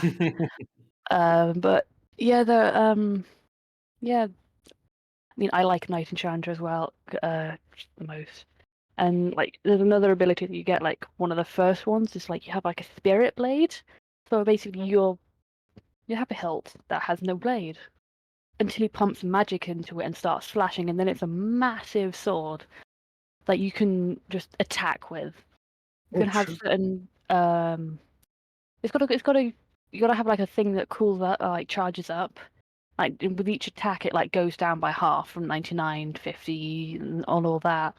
But depending on which sort of more specialization or option for that ability, you can either have it so it depletes all the charge for a massive attack, or on each swing, or you have the possibility to deflect back a ranged attack. Oh my god, it's a lightsaber.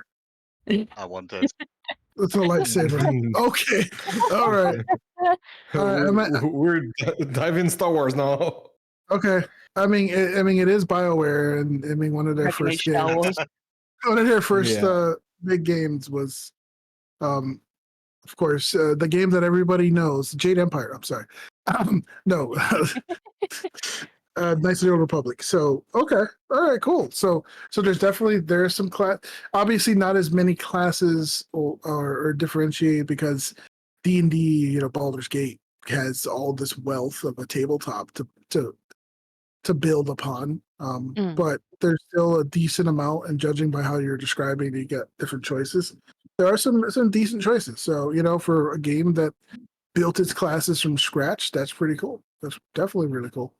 Oh yeah, and there's a lot of lore I would not be able to recall because there are people who have been much more involved in the game or game series and such than I am. They can Mhm. probably recall the lore much better than I can. Yeah. So but it's a lot and it's interesting. yeah. So thank you for bringing that up. It's nice to see that game brought back in. So let's see. Let's do another game. I know we were talking Code Vein. I don't know if any of you have played Code Vein. Have anyone here played Code Vein? Alas. No. Not personally. No. Okay. No. I've played and beaten that game twice. It is a Souls-like. and we'll have some footage up in a second for Code Vein. And I'll talk about it briefly, just so I can kind of give an idea, because I think it's one that I do want to bring up simply because the character creator options are so good. And then once I talk Code Vein, there is another game I want to talk to before we kind of wrap up, which is the Moria game. But let's do Code Vein first. So Code Vein is essentially a Souls-like anime game. So that's all I can describe it as. It's Souls-like. It has the same bonfire, weapons, fighting bosses, and all that. But at the same time, it has this aesthetic of, hey, this is straight up like very anime. The characters are anime, as you can see in the character creator. There's a lot of color options, different skin options. There's physiques. There's a lot of advanced settings. You can make all sorts of like interesting. It still falls along the line of like, hey, it's an anime-ish looking character, so you're gonna have, you're not gonna be able to like make celebrities with it unless you're, you creative liberty. But the game itself is really cool because it is also a cool way to kind of get a visual if you're looking for more of an anime cartoon style game. In fact, one of the very first inspirations for like some of my characters, like honestly, now that I'm thinking about it, it's this game and Neo 2, which I could do an entire thing on Neo 2. I think that's probably the best character creator, period. But and I completely forgot to bring it up, and I could bring it up in a second. But I made Adira in Code Vein, and then I used the idea from here and actually did it in Neo, because there was like the bang over the eye and all that kind of thing. And so again, this game is essentially basically a Souls-like. There's really not much to talk about it. Whatever weapon you use, you can invest skills. If you've played any Souls games, you'll know what it is.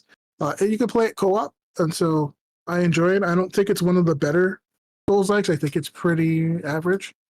Could do a little better, but it is fun, especially with friends. So I figured I'd give this like an honorable mention, since if you do like that aesthetic of anime, or you have an artist that is more flavored towards this has some good options. It does a lot of really good things with hairstyle, especially because there's a lot of really interesting hairs. You can actually add a lot of things to it, makeup, eyebrows, the eye style. So it's a good reference point for that. The outfits sort of are meh because there's not a lot of them. But yeah, like I said, the coloring is great. You can do tints and radiance and all that, which is really cool. So I figured I'd bring it up.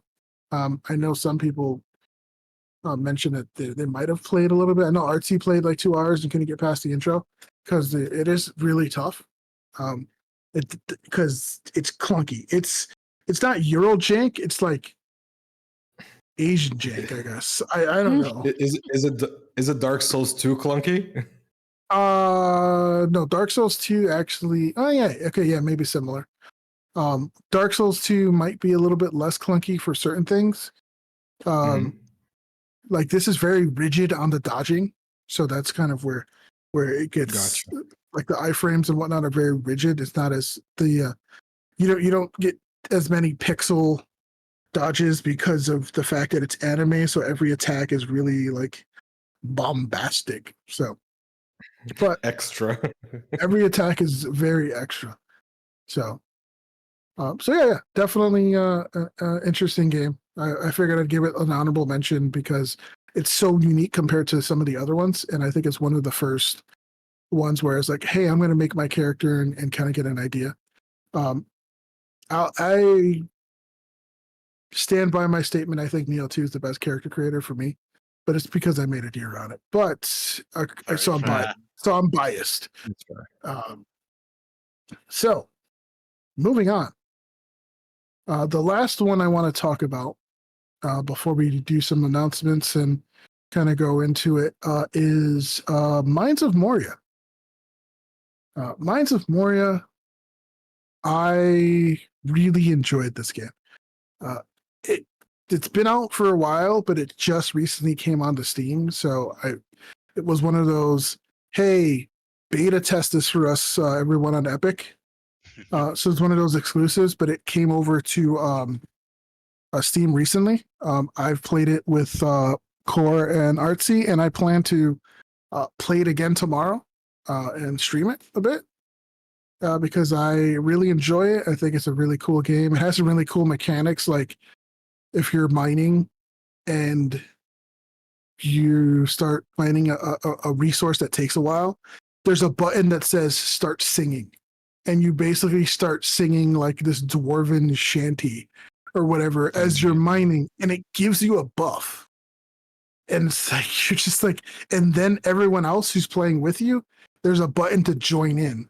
And each of the voices, like the voice actors, sing. So if you have different voices, you'll have like multiple. Yeah, you'll sing along with all the other dwarves. It's so That cool. is that is for those who read the books, not much the movies, but who read the books of Lord of the Rings. That is so dwarvish. That is so damn dwarvish. I love it. Oh yeah, Just that feature, that game went up for me. Yeah, It's the second best dwarf game.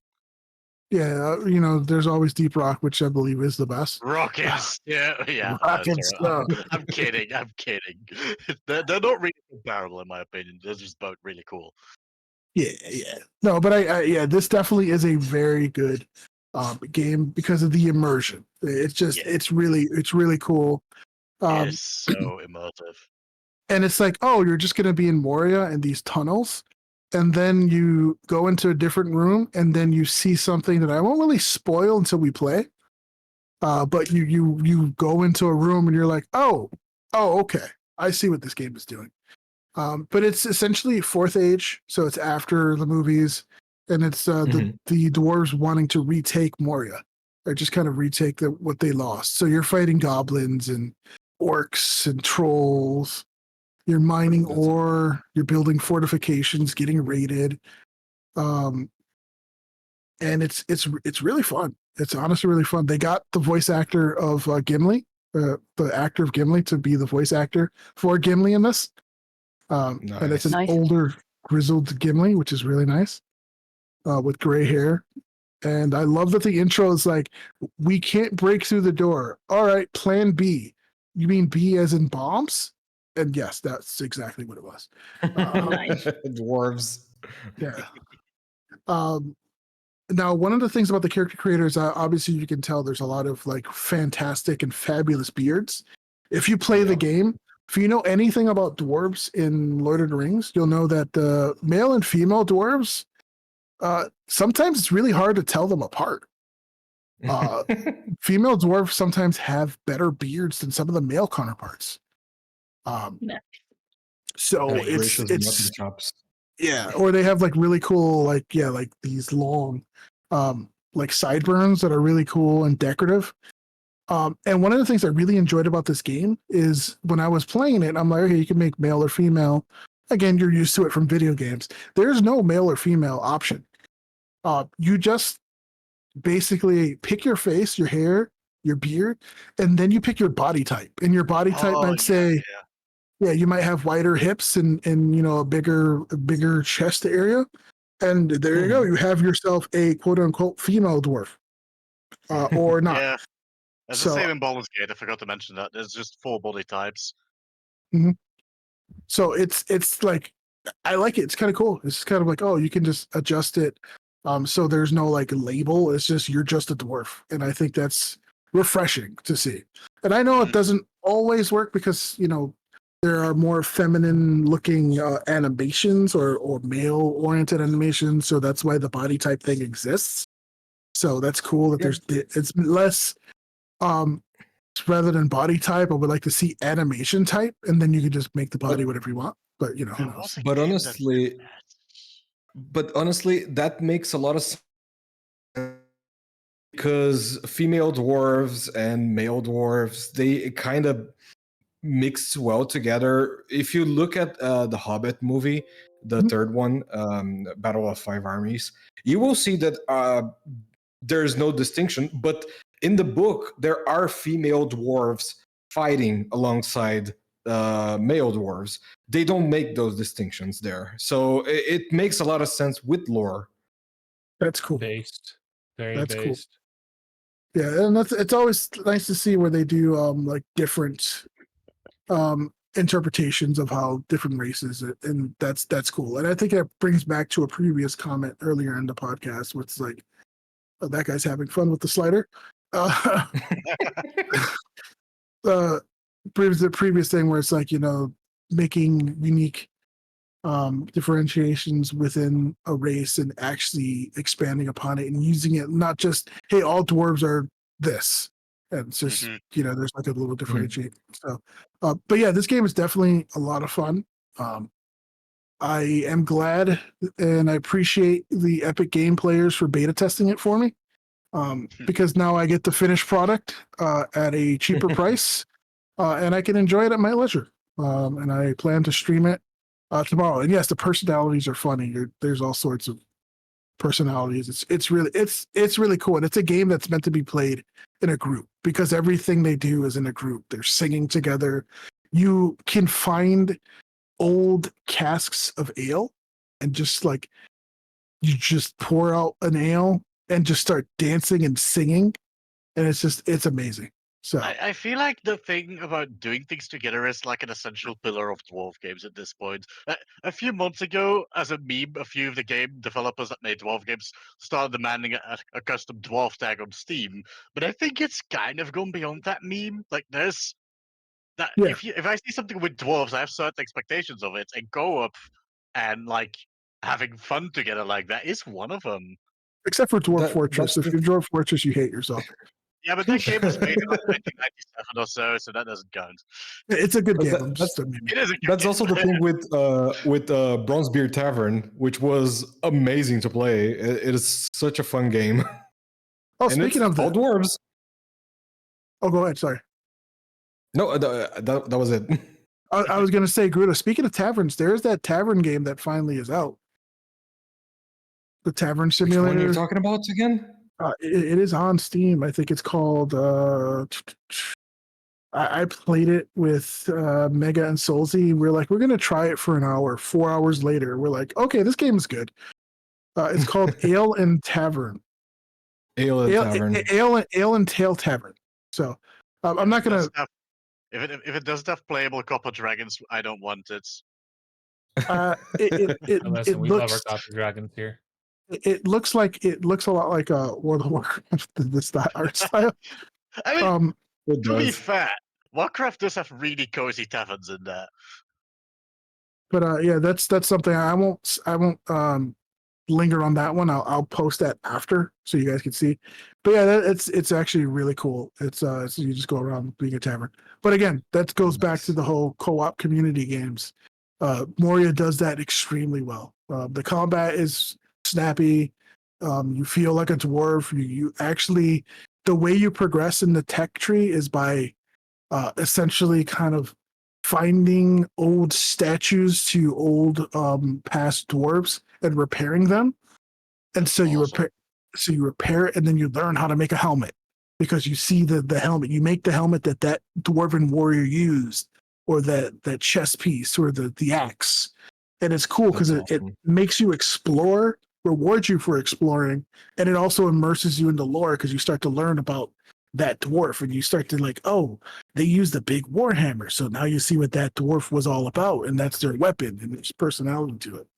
It So- feels big dwarf that their statues are apparently so detailed in the equipment that they used that you can use it to reproduce the equipment. Exactly. That is a dwarven thing to do. Uh, That will So- settle for nothing less than an exact replica. yeah, so yeah, definitely a lot of fun. Great game, and if it's affordable, it's cheap. I think it's like $30 or something or whatever. So again, it's one of those, hey, it's not a full priced game, even though it has as much detail and as much gameplay as a full price game would charge. So if anyone's ever interested, and I except for Mel, because Mel's wallet. I don't want to break Mel's wallet. So Too late. uh, It's Too gone. late. It's already been bought. Reduced to atoms. reduce to atoms. So Just ash. definitely final point on in general, I think character creators in games really can make the game interesting and all. But then you also have games like The Witcher where you don't have much of a character creator because you're playing a character, and that's also valid as well. Also, hi Cardell. Shout out to Cardell in the chat. So but yeah, so it's there's certain games where making a character doesn't make sense. There's also games where it does, and there's also games that do things creatively. I'm just going to briefly mention that we're not going to get into it, but games like Jagged Alliance, where you make your character by taking a personality test, and I think some of you have sat in where I made like Core, and a couple of you guys make the personality test. That's really cool way of doing character creator because it immerses you in the world and all that. So Yeah, fucking Pokemon Mystery Dungeon did that too. yeah, so I was Bulbasaur. Hell yeah. Takes the personality test. This person's a psycho. It's like, oh, Oh shit! yeah. Oh no. I just wanted to be a chimchar. Damn it! This person is a Gryffindor. I'm playing Pokemon. What do you mean? Yeah.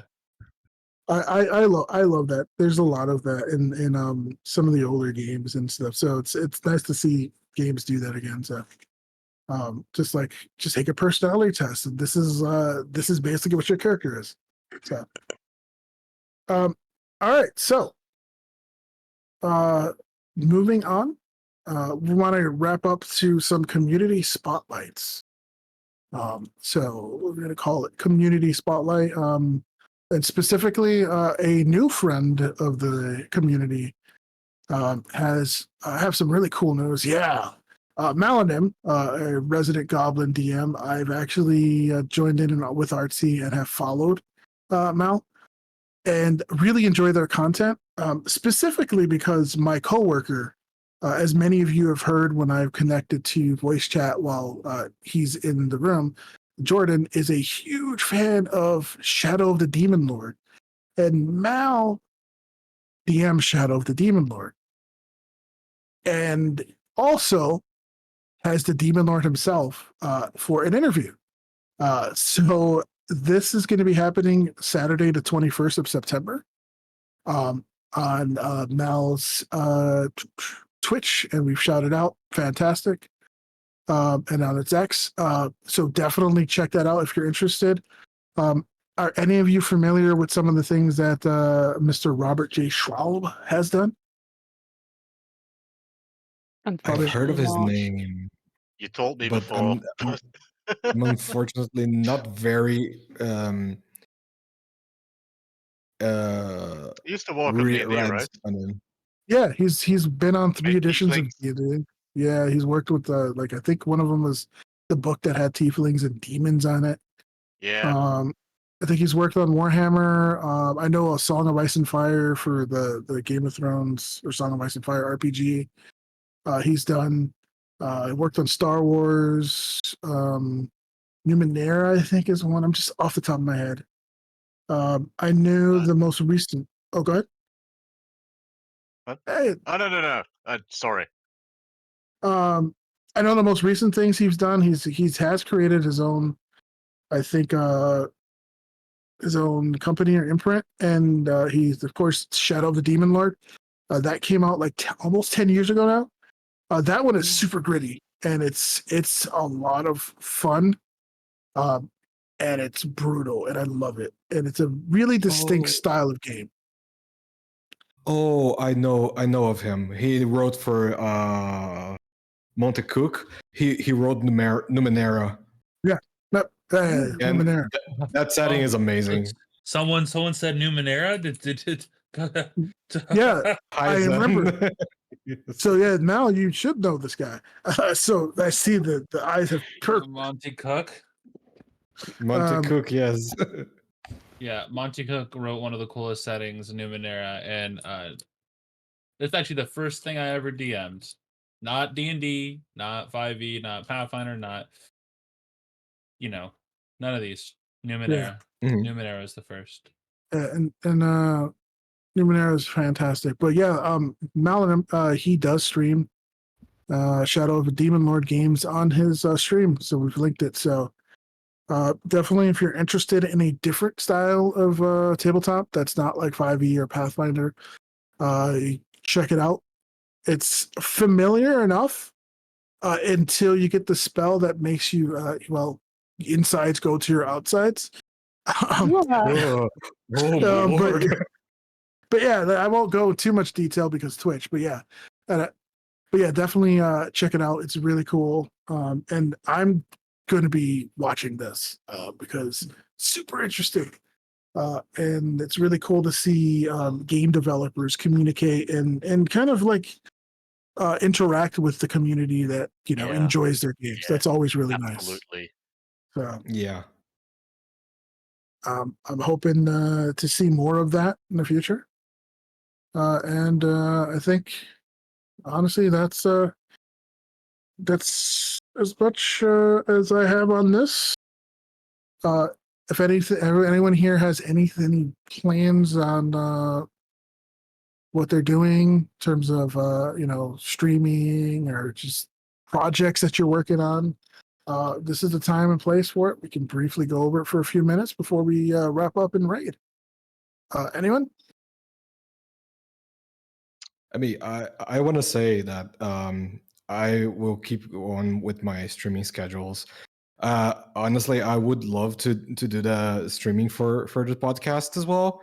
Some days. Also, I really want to do some party games and Oh yeah, honestly, Age of Mythology now.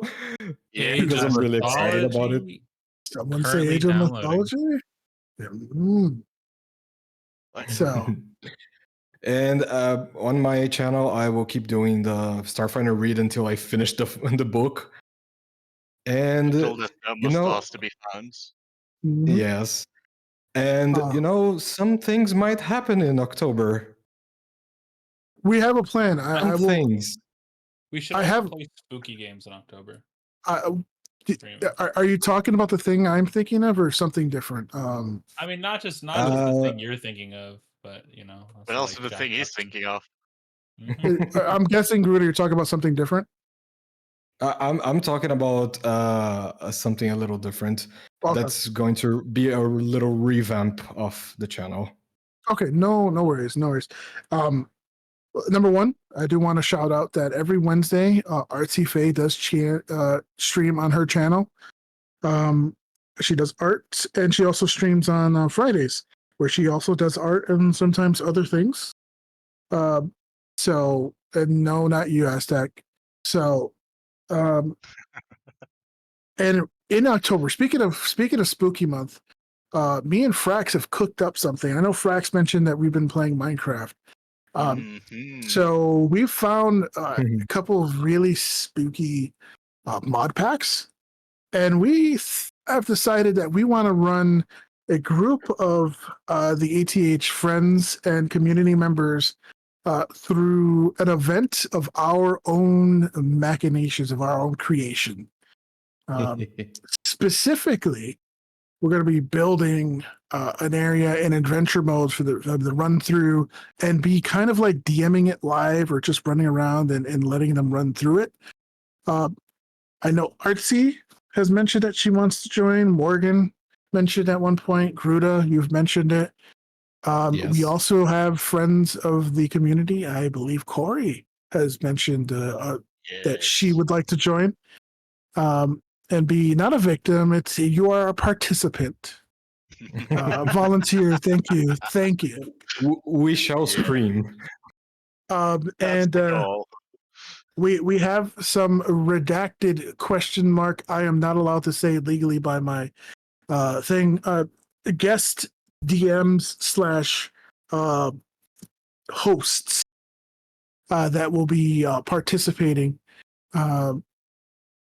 The basic premise, obviously, is we're going to start the party off with maybe an event, and we're going to give them objectives in the world to complete in time, and provide them the tools to do so, or sometimes take those tools away and provide obstacles to make it difficult and intense pressure. And yeah, Oh, we'll always be watching. If you see that really weird looking dark white grin smiling skin of a player character sitting out in the distance, it might be one of us preparing to spawn something scary on you. Great. So yeah, we're gonna have a lot of fun. Of course, we're not gonna be super crazy. I mean, we'll be a little fair, but you know, there are some things that Frax here has enlightened me on the tools that game masters have that could make this a lot more interesting. So Hey, listen, that's man, you added me to this. I'm gonna do something nuts. oh yes. I was keeping that redacted, but it looks like you broke the NDA. So yes, Mel is actually also going to be joining. No. He Yeah, broke the it is. NDA, so he's fired. Sorry, Mel. you're- Well, I was gonna be joining as a player anyways, but you know. so the thing is, the first thing that's going to happen is they're going to start on the 10th floor of a building with no tools, and the only way to get down are stairs. Yes, think you just had a heart attack. I can feel him seething and molding. Listen, you're stuck with me later. You're stuck with me later on tonight.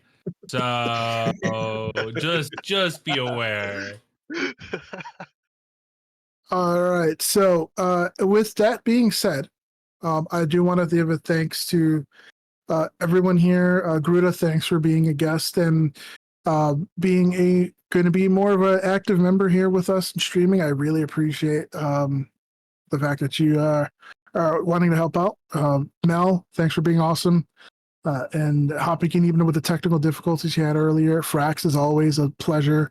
Morgan, thank you for stepping in as well. It's been an absolute blast to talk to you. yeah. Soulsy, of course, being Soulsy, absolute being.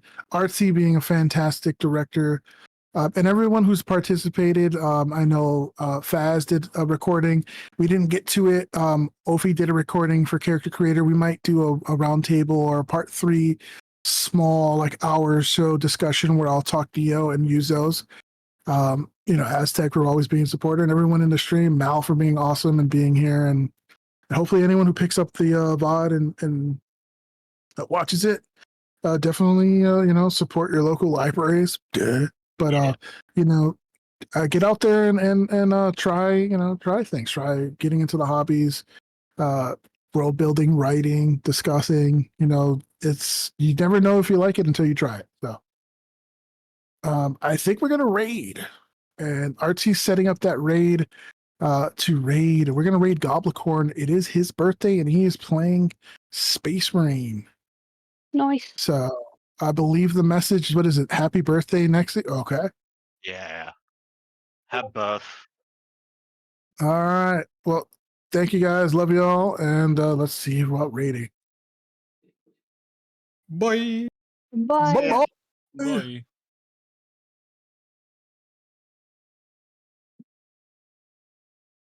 Eventually, bye-bye.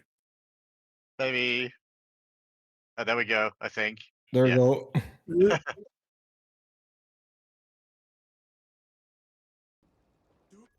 What? It immediately throws an ad break on my Are you yelling at face. me? Yeah, same. Is he not allowed to play? Is your stream broke again? Hey, we jumped in.